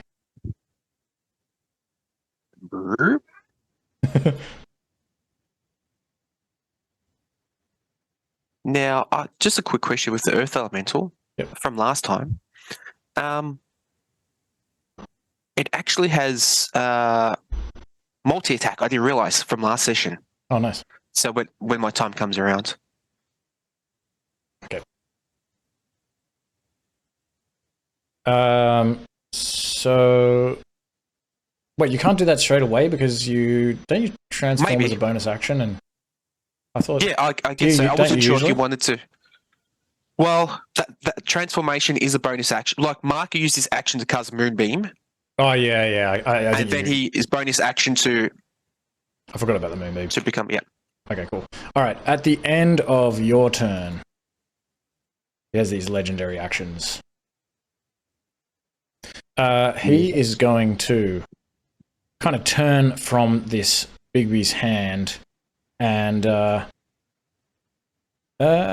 he's just going to attempt to claw at. Well, I guess he's going to claw at this elemental that's just sort of formed in front of him. Or in front of it. It certainly doesn't have a sex. That looks like it'll hit. For 12 slashing. Okay, Jean-Lemore. Okay, Jean-Lemore is going to spit his most fearsome bars with a unsettling words. Let me just roll this. Hey, so it's to minus that from its next save. It just happens, it doesn't make a save or anything. Oh, I'm gonna do a spell now. Oh, but it just minuses the 10 for. It just automatically minuses the 10. It doesn't make a save against that or anything. I think I've asked you this in the past. Yeah. It just automatically minuses. Okay. Then I'm gonna cast Synaptic Static. Oh god. I thought it was a 20-foot diameter. Shit. Oh man. You can go back if you don't want to do that. But I really want to do it. Well, the Big B's hand isn't a creature, right? No, it has technically health, but I don't think it could really take the debuff that Synaptic Static has. Okay. Oh, sorry, Olanthius. I'm sorry, Olanthius. Your sacrifice will be remembered. Raises his arms as this electrical energy goes off. I'm sorry. I will do Crokek'toeck first. He's going to have advantage, as with most fiends. He's resistant. Minus 10. Minus 10 makes him minus 1. Olanthius will also make an intelligence save. Actually, Olanthius... Oh no, Olanthius is undead. Oh no, he has magic resistance as well. Oh, good. Oh, it'll be the left of those two. So, no, he also fails. I'm sorry, Olanthius. Why? I'm sorry. Do you still not trust me? No. I knew you didn't want me to come along. I'll make it up to you later. I would have waited for you to ask me if I weren't trying to finish the campaign quickly before we leave the country. Okay, 27 psychic damage to both of them. And muddled thoughts. Synaptic static. Okay. Alright. One of these modules will stop working that prevents it from scrolling down to the bottom. The chat log. You know when you're just trying to like do something like pop out a spell or something, it just keeps, every time somebody types, it just scrolls down to the bottom. I found a module that prevents it, but now the update seems to have made it stop working. Anyway. Okay, does it do anything at the moment other than that? Muddled thoughts, rolls d6, subtracts the number from number roll. from its attacks and ability checks, as well as its Constitution save. So it rolls a d6. Every time it makes an attack. And it seems to be just once. Target has muddled thoughts for 1 minute. During that time, it Okay. rolls a d6 and subtracts the number rolled from all its attack rolls and ability checks, as well as its Constitution saving throws. Okay. And Alright, it can make I'll an probably- intelligence saving throw at the end of each of its turns. I'll probably re-roll it each round. Okay. But for now, it's a 1. Okay. Just because that's kind of usually what I would do. I don't know exactly how this should be. Yeah, but anyway. Okay. At the end of your turn, Jean Lemore, Crokek'toeck will... He kind of rears up on some of these hyena-like legs and just basically dives at you with his maw open and attempts to bite, just basically bite into you. His teeth are far enough apart that the tongues that are extended and wrapped around Kenway and Ethel are not bitten by his own mouth, presumably. Okay, so Oof. looks like that Okay. will definitely hit. Yes. And I do a strength save. Yeah, so well, I'll do some damage first. So you take 14 piercing damage from the bite itself, Okay. and yeah, then give me a strength save. Okay. You have a Strength plus save. 2. Mm-hmm. Strength save. Okay. Save. Plus 2. Okay. You are swallowed by Crokek'toeck. What?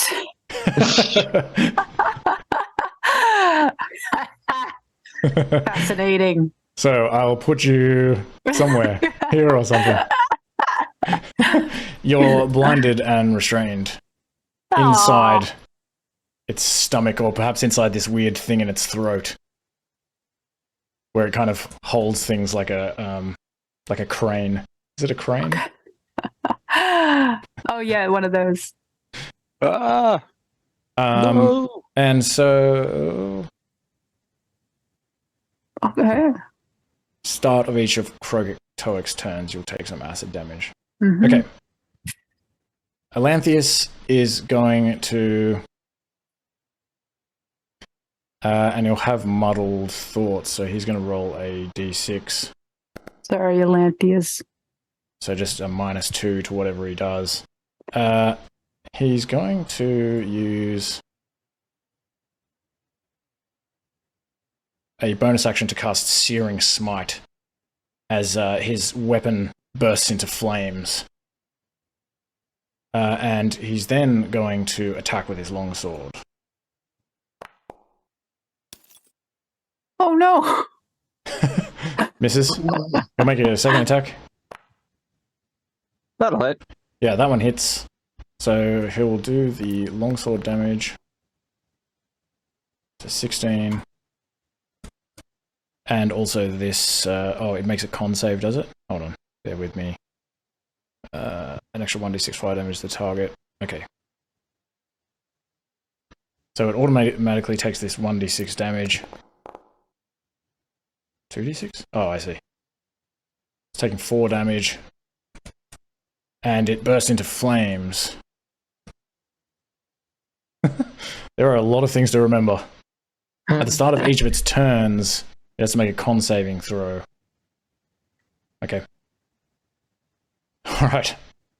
At the end of Olanthius' turn, the creature is going to... Oh, sorry. My bad. He can make another longsword attack. Ooh. Sorry, just watching the GM play. Okay, he misses that one. Crokek'toeck is going to attempt to spin around and whack Ethel with its tail. You can see that Ethel is concentrating on Bigby's hand. That'll hit. Yep. 17 bludgeoning. Okay, top of the round. Alina, you're not grappled by this tongue. All right, what do you do? No.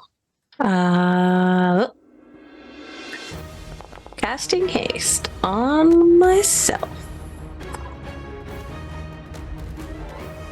And I'm gonna move a bit closer. Reminder now. Okay. Oops, I didn't mean to take off the concentrating.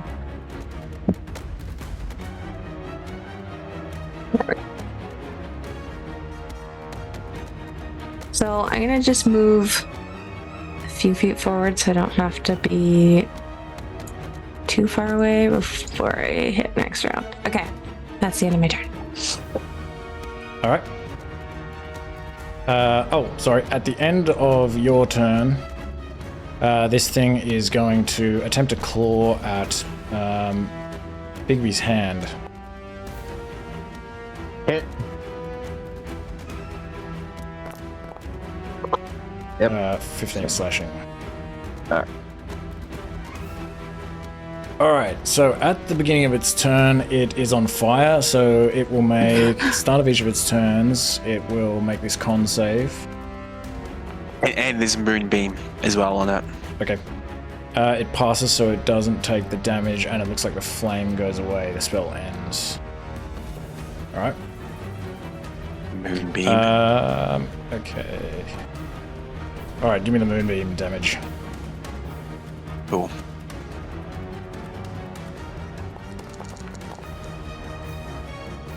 $14 radiant. Okay. And what else was going on with this thing? Synaptic static. Yes. It can And, make an intelligence saving throw. At the end of its turn? At the end, yes. Okay, sweet. It has you in its stomach. Wait, hold on. Let me just double check this bite thing. It says if Crokek'toeck takes 15 damage or more on a single turn while it has a creature swallowed, it has to make a con save. And I wasn't quite sure if it took 15 damage from... I don't think it did. It did take it from Olanthius. Because all its attacks. Okay, right? sweet. So Olanthius made like one attack on it, and then it took the fire damage. It seems like it probably would have made 15. I can't remember. There's a 16 damage from Olanthius. Okay, nice. I thought it was 10. Awesome. Okay, it will make a con save. DC 25.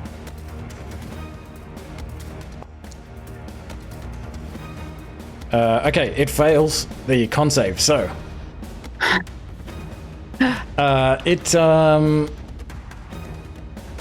where am I? Okay, so it opens its mouth and you are coughed up. You land prone here. Oh, nerves.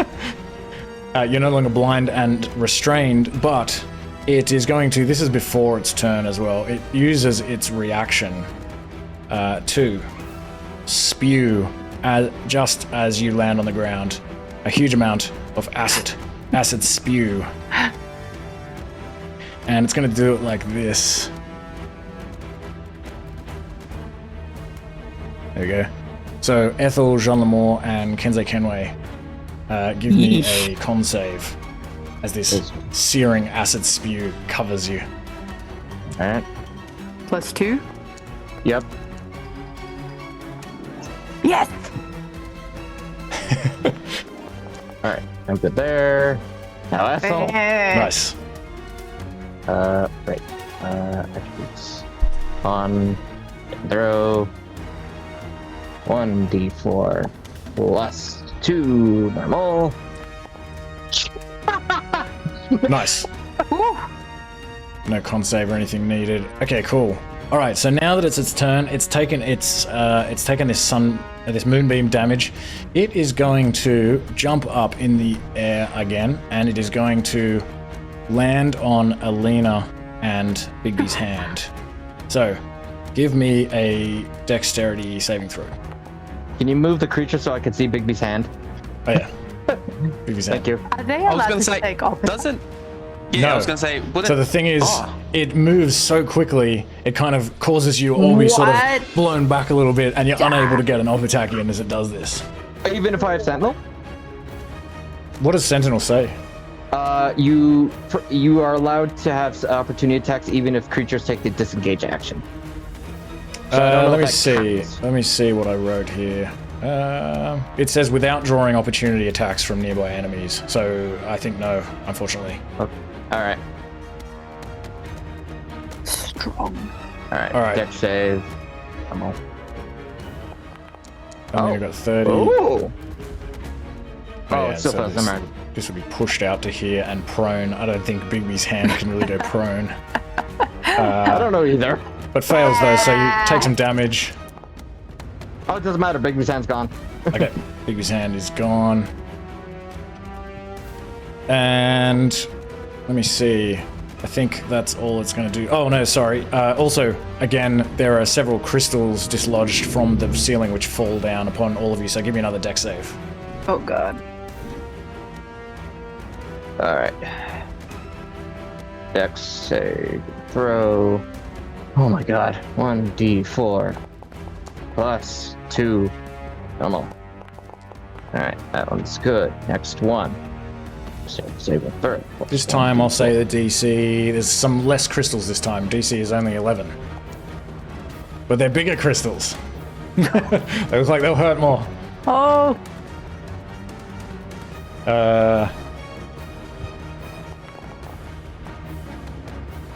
Nice.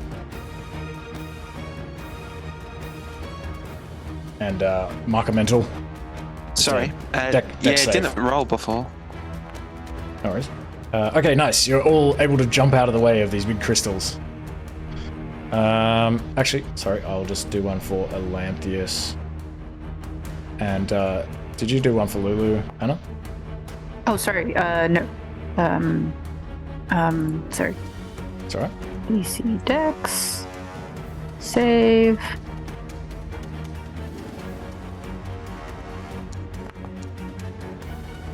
Awesome. Okay, and it is Lulu's turn. Okay, Lulu is gonna do a trumpet of radiance. Okay. And damn it. Slowly. Okay.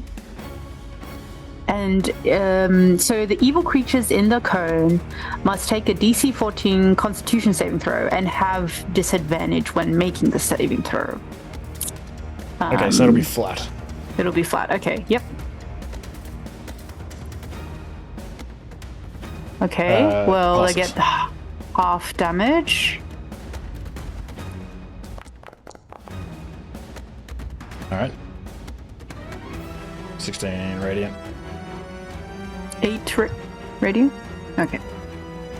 Oh, sorry, 8 radiant. I believe that is what I did. Okay.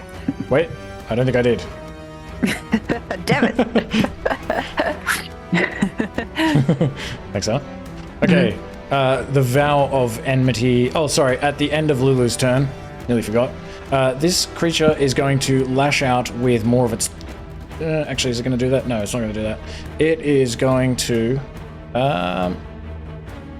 it's going to attempt to bite Alina.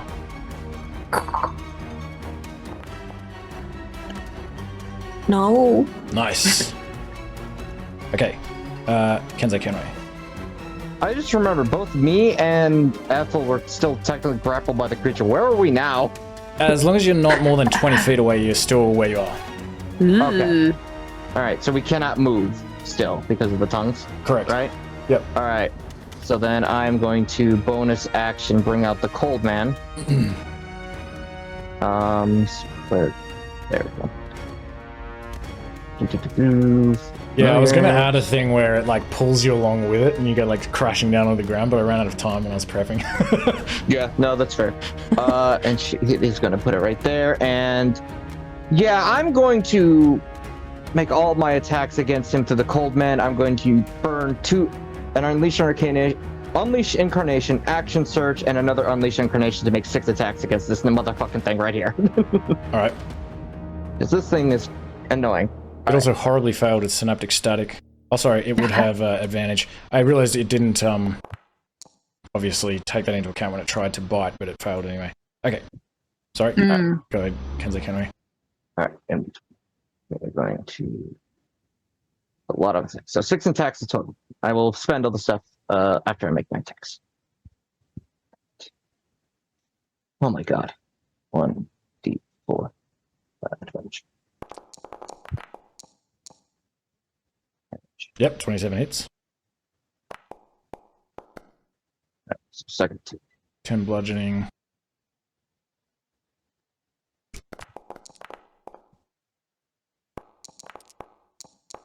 Third attack. 15. It's looking bloodied. Ooh. Good.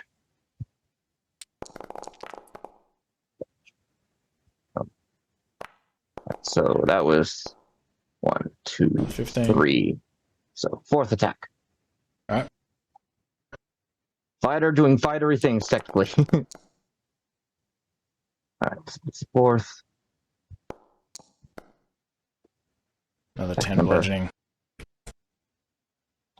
It begins roaring seemingly in frustration and hatred and anger as you wail on it through the cold. And at that one, I'm just going to, just in case, I'm going to spend a 2nd level Divine Smite on this motherfucker as well. Nice. So that's going to be 48 damage. Nice. And then the final one. Attack. 1d4. Advantage. Damn. And I'll spend another 1st level Divine Smite on this one. Okay. So 3d8 damage. 3d8. Alright. Spellbooks. I should have. 24 bludgeoning. It is looking very angry. It's looking very pissed off. So I've got to do this a couple times because I forgot to do that. Alright. And then another one for 2nd level. Alright.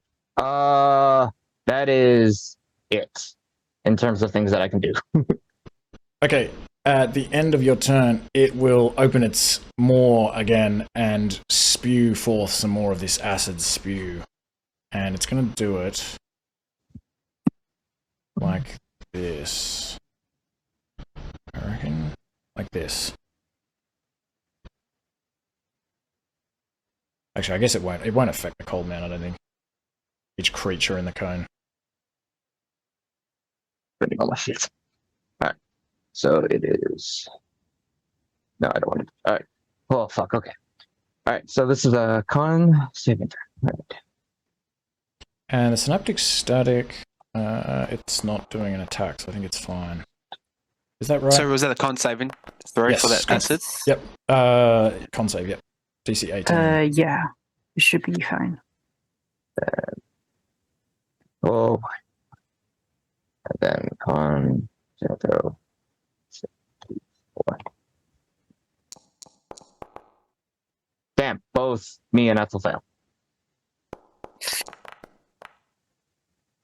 Okay. So, you are done some acid damage. 13 acid damage. Ow. Ow, ow. Ow. Ethel's looking rough. Ethel is definitely looking rough.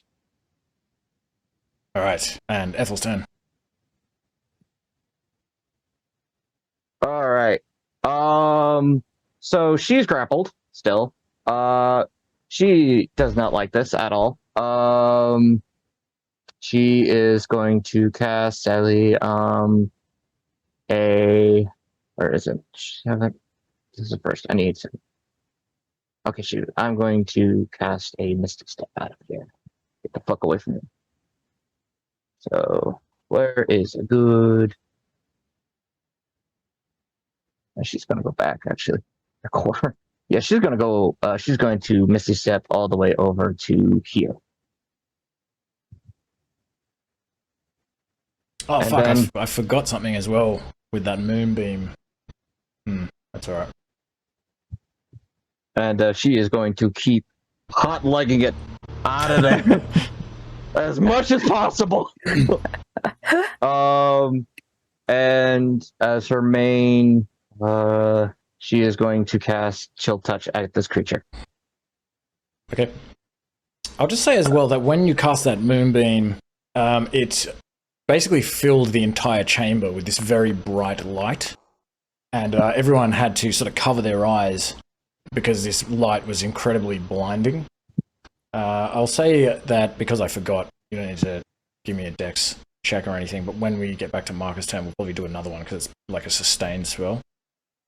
You just notice that basically any light is kind of reflected all over the place from these crystals. The Chill Touch hits. All right, cool. Oh, wonderful. Ah, does that also mean it's amplified? No. Magnifying lens. That is right. Yeah. All right, that is sadly all that she can do. Okay. Before Mahkah Mental on Crokek'toeck at the end of Ethel's turn, it is going to. What does it want to do? It's already tried to bite. It's just going to lash out again with its many tongues, and it's going to target Alina, the Elemental, Jean Lemore. Wait, hold on. How did? Oh, because she missy stepped, so she's no longer. Yeah. Okay, sweet. Yeah.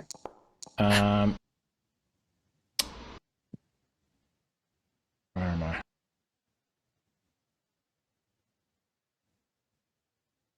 Okay, Alina, Jean Lemore, Mahkah, Olanthius, and Lulu. So give me a dex save as well for Jean Lemore and Lulu, and I'll do one for Olanthius. Oh. Ooh, fails. He's gonna be restrained. Does Kenway's also +2 affect this as well? Yeah, it's a dex save. Oh, dex save, cool. Ooh. Okay. So you take some bludgeoning damage, and you're restrained. That's not much bludgeoning damage. So that's for the elemental. And So it's not magical damage? it is magical damage. That's magical damage. Okay, yeah. All of his attacks are magical. Is there any disadvantage because I'm prone? No, because it's a save. Oh, So okay. it's not like. Wait, is it a save or was it an attack? Well, the tongues was an attack. The tongues was an attack. Yes, I'd say actually in that case. I didn't specify whether it was ranged or not, but it kind of makes. Well, I don't know if it's not. I don't know if it's ranged really.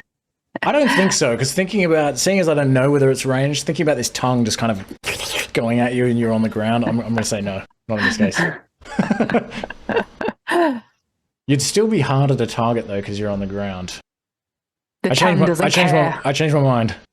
It had disadvantage. Oh, also at the No, wait, for the it many isn't. Sorry, tongues. it isn't an attack. I thought it was an Oh, attack. sorry. I thought it was an attack as well. Also, at the start of its turn, it pulls any creatures.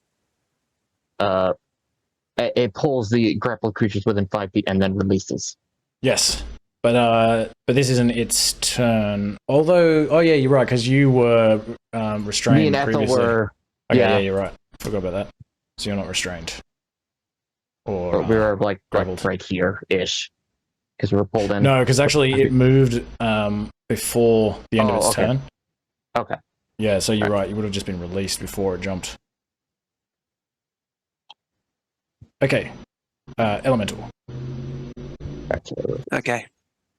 When Mahkah casts a spell, if we notice that it's going to have No, a you did it. Okay. Sorry. negative sorry. impact.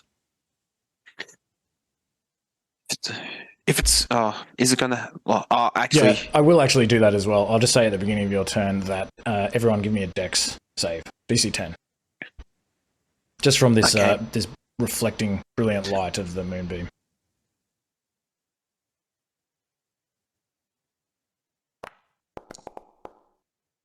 Cool. Including Ethel, correct? Yep. All right. Okay.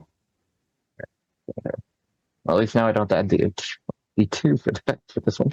All right, it's normal. All right, good. Mahkah got 10. Okay, sweet. You're all good. Lulu. Okay, sweet. And was did anyone have to make it? Did Lulu have to make a con save? No, she wasn't wounded. Okay. All right. Sorry, Mahkah. That's okay. I'm going to drop concentration on that moonbeam. She did get wounded. Oh, she did get wounded by. By the creature. I don't know why she didn't. Everything seems to be broken. It was more broken. Like I tried to like, what do you call it? Bug hunt? Error? What do you call it? Troubleshoot. I tried to troubleshoot. My brain is also not working. I tried to troubleshoot. Still not working. Okay. That's her save. So she made... What was the damage? Damage was 11. Actually, the damage from the tongues was only 5, so she's fine. I thought it was the tongues that caused it. Anyway, it doesn't matter. She's fine. All right, sorry. Mahkah. That's okay. I dropped concentration on moonbeam. Okay. Stood up from prone, moved 15 feet, and just slam attack now.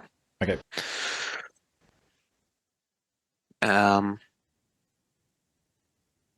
Sorry, plus 1d4 plus 1 for flanking. Yep. Definitely hits. Yep.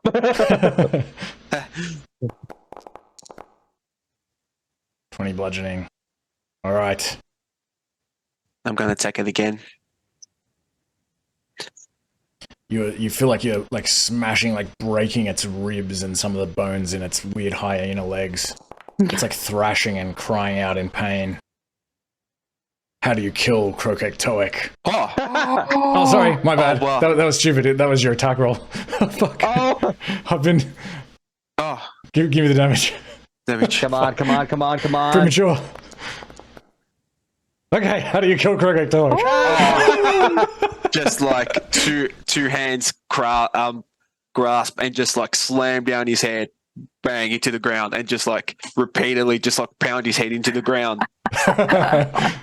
Nice. It just pounds his head, just all this like black goo going everywhere as it just like crushes its skull and its head into the ground, and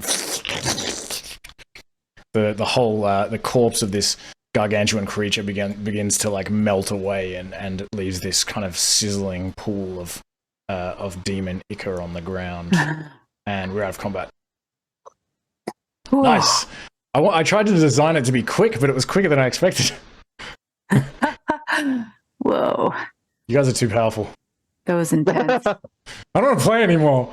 I didn't even get to hit it. Honestly, that wasn't that bad. Its tongue is like still wrapped around your neck. Yes, I've seen things in there.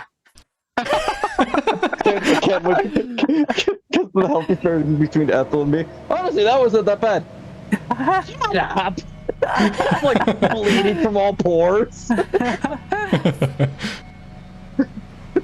Yeah, I could have definitely made it deadlier.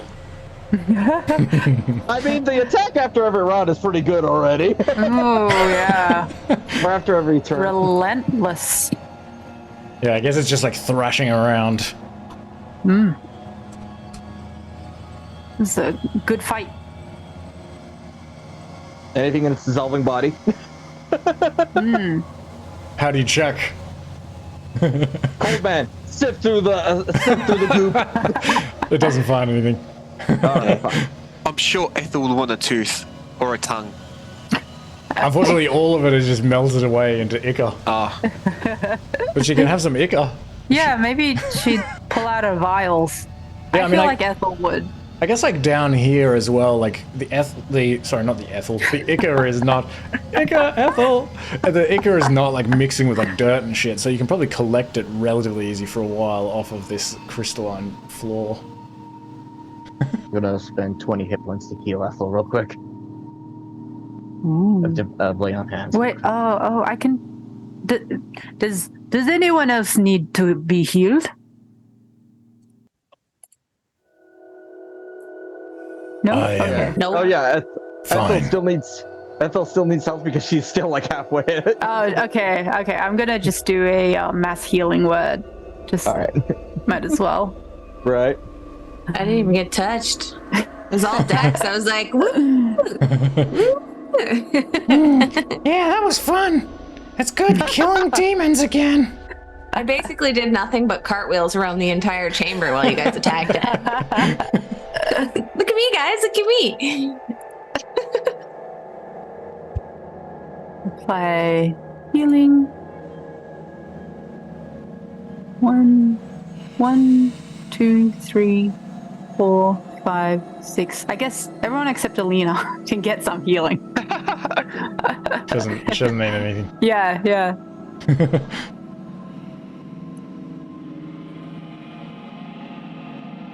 All right. That little excursion done. We'll see if we can free the sword. And any other captives that are not in the non-hostile persuasion. Yes, gonna- I think I saw it this way. I'm gonna apologize profusely as we walk over there to Olanthius. Oh, It's right, okay. Ethel, hold on. I understand. What I don't understand is why you are crawling along on your belly right now.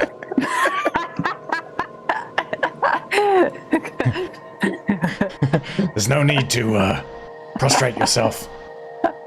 I forgive you. She's like, Why, she's thank just you. like crawling, holding out a finger, almost like for her eldritch grasp, just like she's in like the, just like in the army, just like crawling around, like.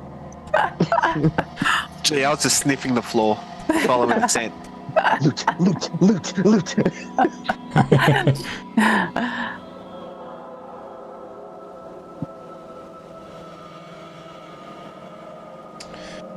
As you approach this large blue crystal in the middle of this this kind of separate portion of this chamber, you see you see a huge sword, a huge shimmering white, intricate-looking sword that is floating above these crystals, and it is very obvious that this is some kind of angelic sword. No, that's not it. That's some other sword. Oh, what the wrong How many swords are trapped here? I got it like an armory. And it looks like this. Ooh. Ooh. So pretty. So pretty. And as you approach the sword, some what appears to be vapor begins to coalesce behind and above this sword. And you've seen spirits form in the past. You recognize this very quickly as probably some kind of ghost. But this one is wreathed in this blue energy. And it forms to create this woman who is dressed in full plate mail with the crest of Elturel on her chest, and she has long black hair that's kind of flowing around her, and she speaks to you, and it sort of echoes throughout this chamber, and she addresses Olanthius in particular. Olanthius, is that you? Yael, my love.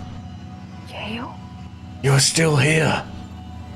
Yes, I have been trapped for a very long time, for I could not leave. The magic kept me here. And she sort of hovers down and attempts to embrace Olanthius. And she has this very sad look on her face. And you think you see almost like a tear. It immediately turns to steam. She says, Have you come to save me, She stops. She's like, Lulu, is that you? Yael!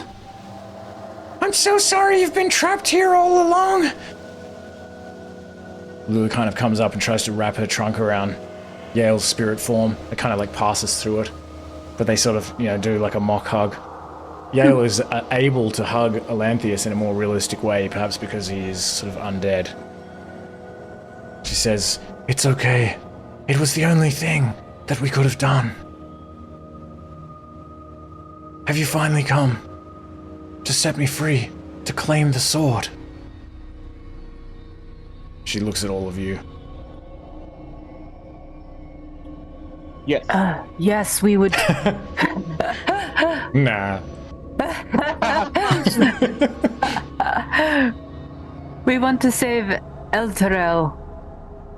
And by gaining Zariel's sword, we have a chance to do this. But Olanthius says, maybe we can free you. If we can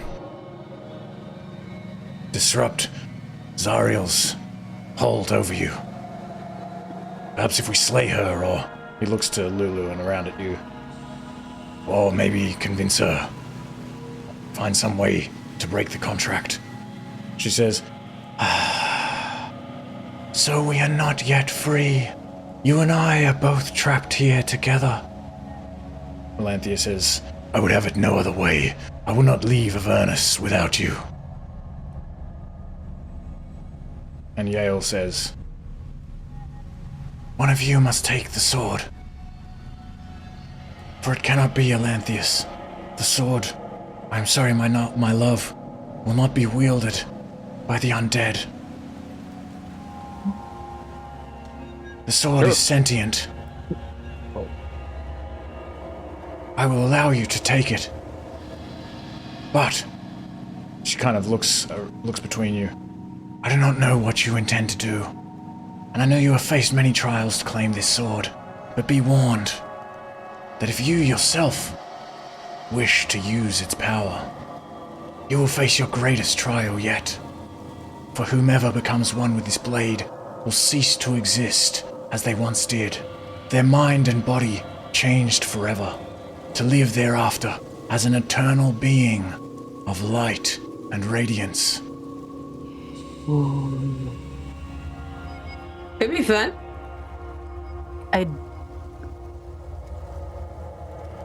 I could certainly take the sword. We're all willing to sacrifice ourselves to do it. Now we're just gonna figure out who wants to do it, actually. I believe we may carry the sword, simply not attuned to it.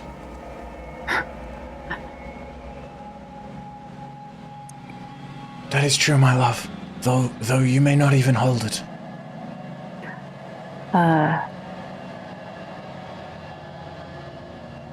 I can take this sword. My ambitions are humble. And I will probably not be swayed by its power. So you can climb up this large blue crystal formation, and the sword is just hovering there, and you reach out and wrap your clawed, furry hand around the hilt of this sword, and are able to sort of draw it down from this kind of this radiant energy that appears to be holding it there. And you hold the sword in your hand. It's very heavy because it is a long sword. I think it's a long sword. Let me have a look. I have it here somewhere. I'll put it in your inventory. Yeah, it's a long sword. You never should have trusted me!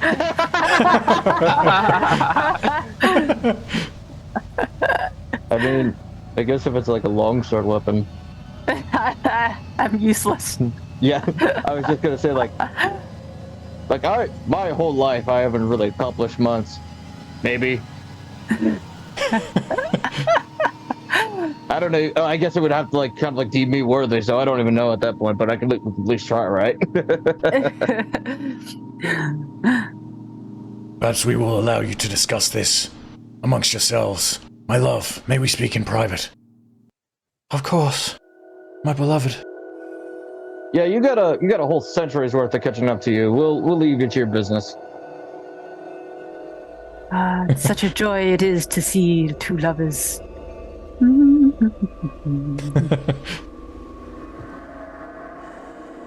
So, an undead and an undead knight and a spirit knight. I don't think the coupling works at that point. I'm not even questioning it. I mean, they're probably just holding each other's ghostly hands and... Whoa. I know. This is Kenway's just kind of like perverted mind. You've been playing too much Baldur's Gate 3. Yeah, I was. You can have sex with anyone. Mind flayer, sex. Fair. Don't want to get started. They are definitely having sex over there. Good thing I finished my drink.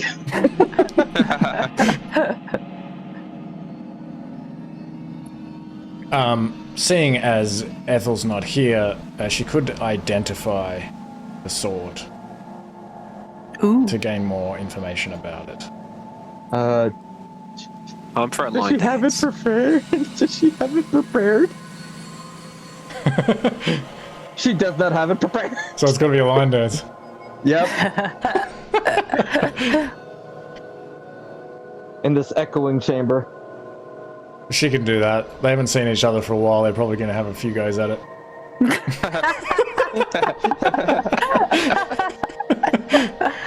Okay, I will... Where should I... I'll put this in the bag of holding so that everyone can see it. Alright. And then you can basically read what it says in terms of what would happen to you if you used it. I think Yael would be able to explain it to you anyway, so it's not like it needs to be a secret.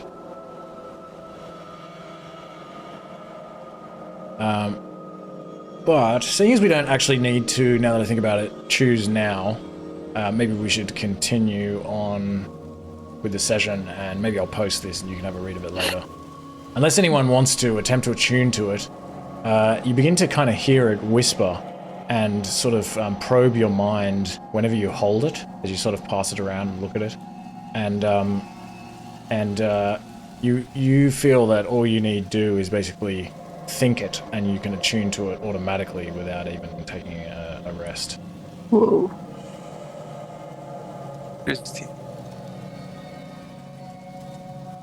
All I'm really thinking is looking at everyone. I'm already good with one-handed weapons. Basic thinking, I'm sorry. Zariel can destroy the sword simply by grasping it. We must keep it from her grasp. Well, if she gets a hold of it. Mm-hmm.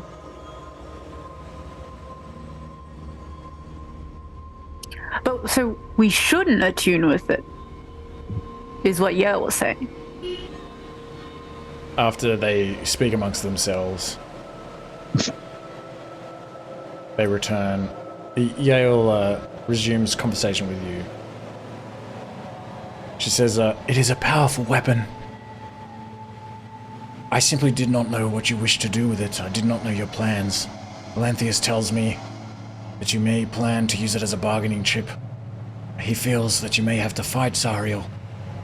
I am shocked to hear of this and about what has become of her. It is a powerful weapon. You can use it. But be warned that it will change you forever."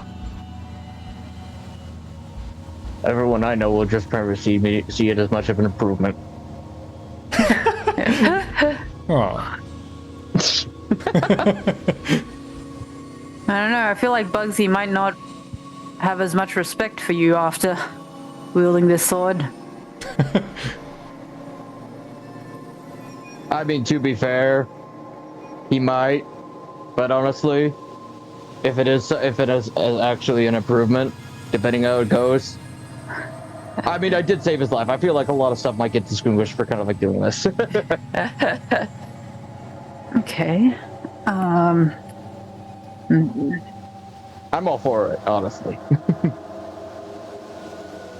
I mean, what could possibly go wrong? Do I go on like a war-torn feud against everything evil? It's not like I'm already doing that already. And you get wings. Wait, if it changes me for the better, I might lose my fear of flying. Give me that!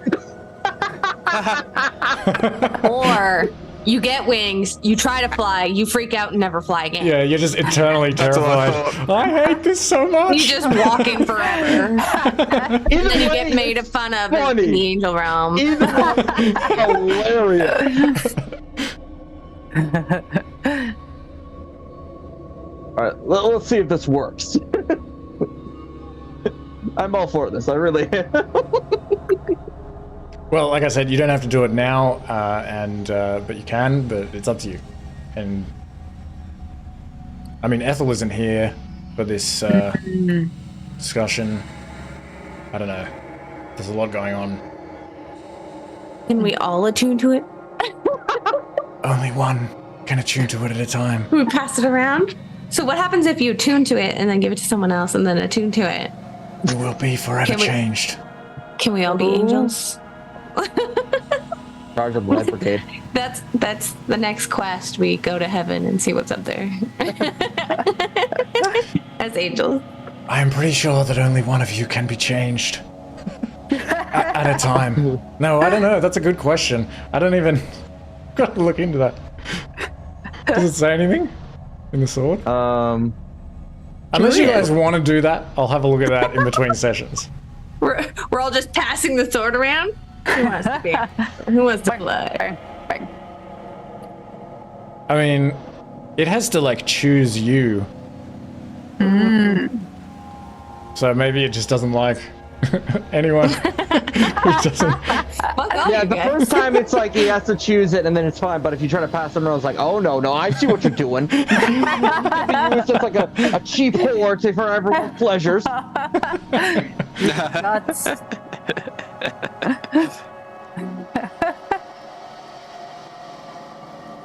Fuck it, we'll see if I'm worthy.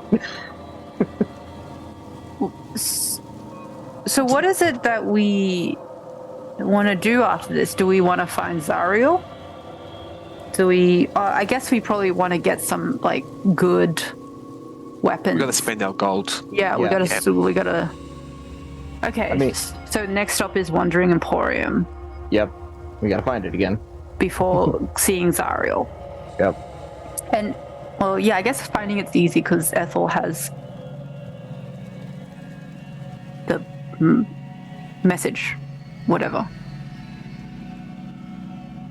Not message, but yeah. Scrying? Scrying. She has something. She can just do sending, because you can target anyone you've met, so she could do that to, like, target anyone that she met in the Wandering Emporium, or... I think at this point she's got several ways. You could all just teleport there, basically. Yeah. Ooh. Although you'd have to leave... Because how many can you do? 8? Yeah, you'd have to leave the slimes behind. Well, the problem is we're gonna have to leave the vehicles behind. Yeah, That's true. the Doom. We can just teleport back to the vehicles. She only has one of that though. They're gonna have to like rest and then do it. Okay. Okay.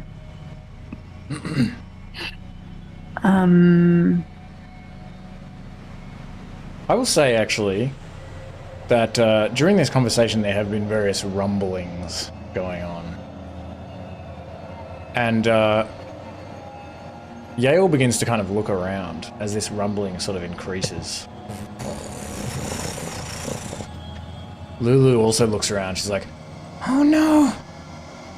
The magic of the crystal hall was designed to protect the sword. Now that you've removed the sword, my magic, the magic in the hall is losing its strength, its power. and as she says this, you see some of these crystal shards falling from the roof, kind of shattering on the ground.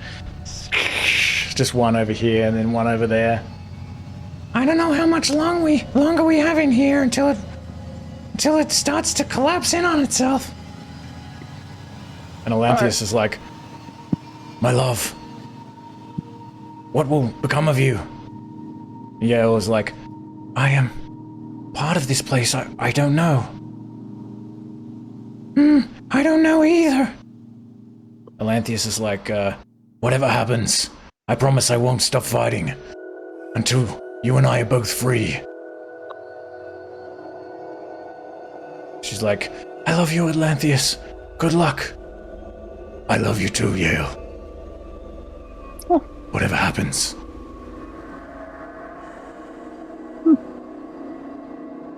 Alright. I'm telling him to the exit. Then we'll continue our conversation. Okay. So as these crystal shards continue to fall and begin to kind of pick up, you can all sort of flee over to the entrance. And Yael and Olanthius are both together, running together.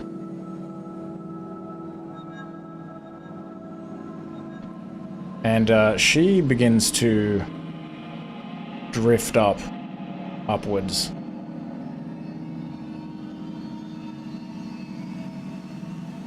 And how do you exit the building? I can't. Kenway would just. Kenway will just go up the rope. Oh yeah, you tied the rope.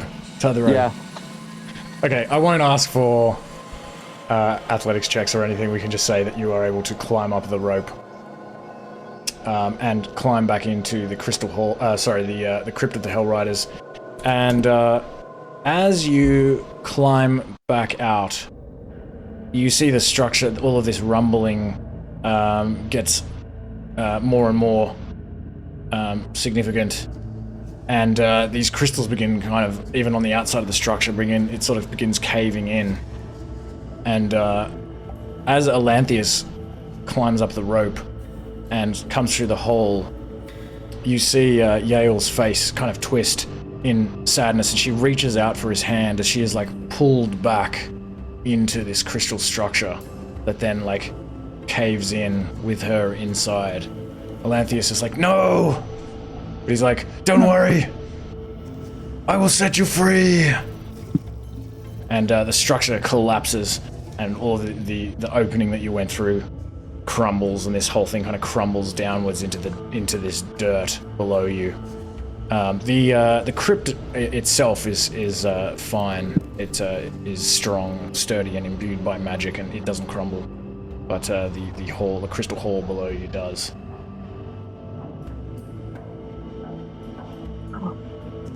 And Olanthius says nothing as he follows you back through this portal.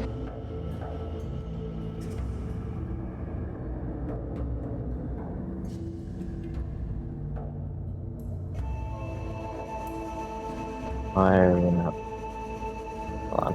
Sorry. Fuck. Come on. Let me in the portal. There you go. Ah! Ethel! There you go. There you go. I'll offer Olanthius some words of comfort. Thank you. But I do not need comfort. I simply need us to do what we must do.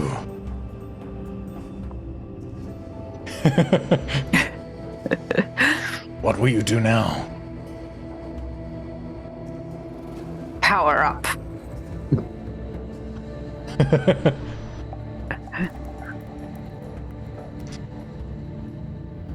Alright, so you can begin to head back out the crypt.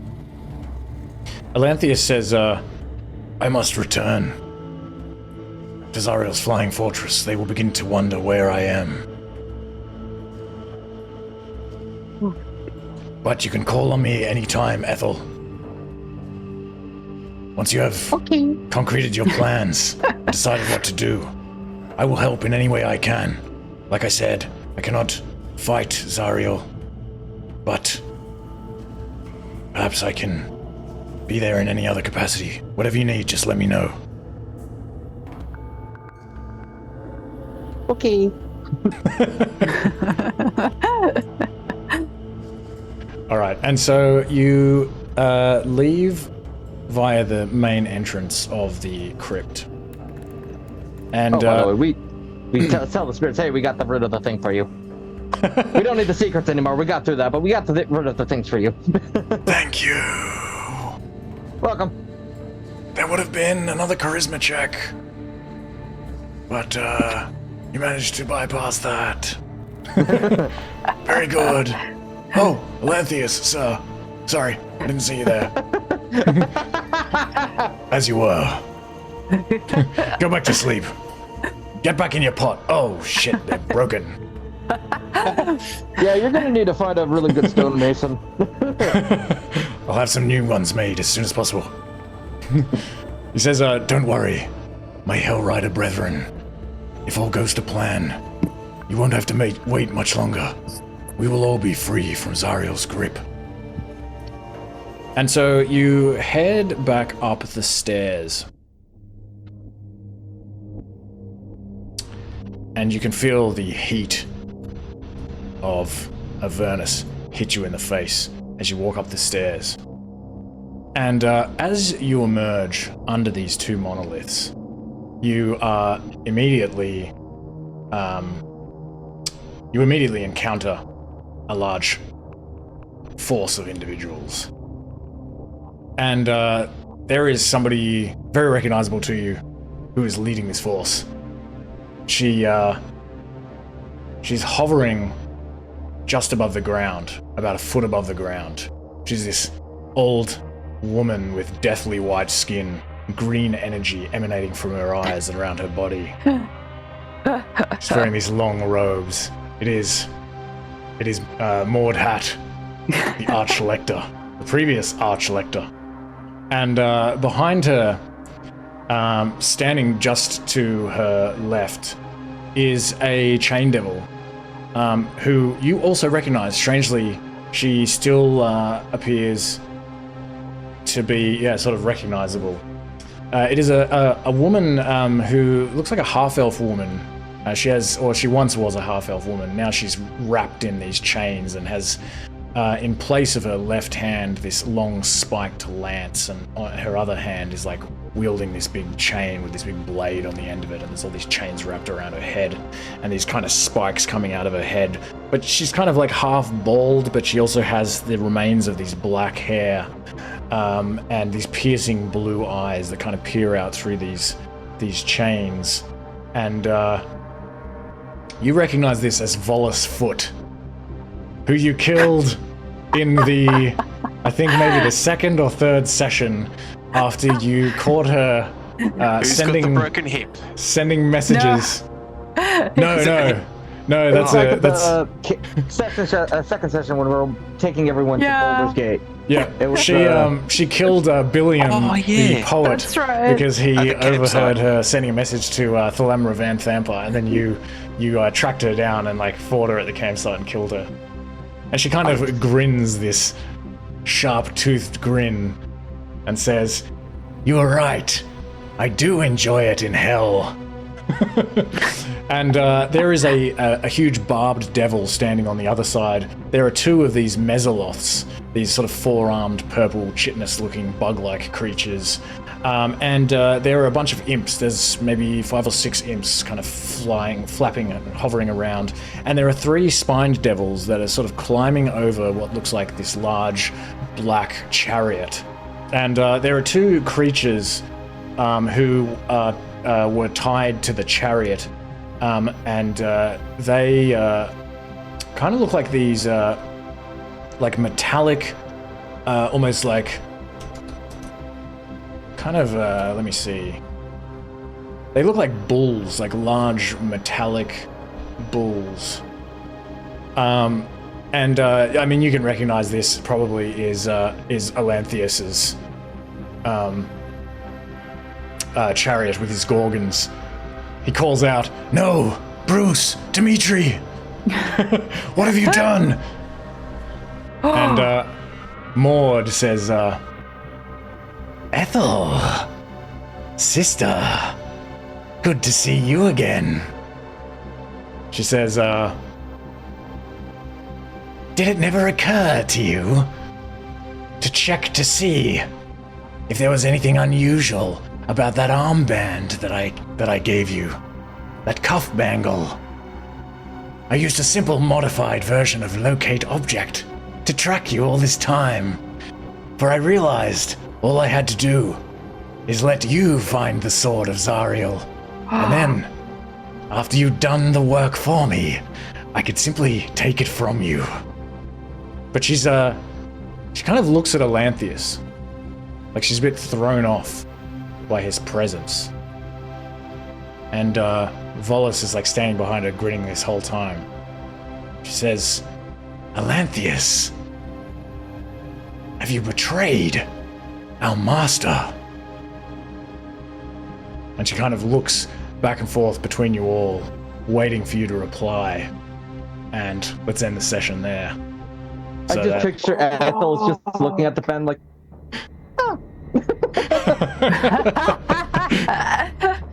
We'll leave it till next session so Ethel has a chance to reply to her sister.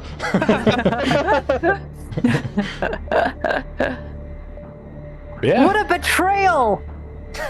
I mean, I expected something to happen when we get the start. I was like, there's gonna be someone out there that's gonna be wanting it. Like, I feel it. Like, this was like, not like getting to the sword was too easy, but I feel like, okay, if I were a villain, where would I ambush us?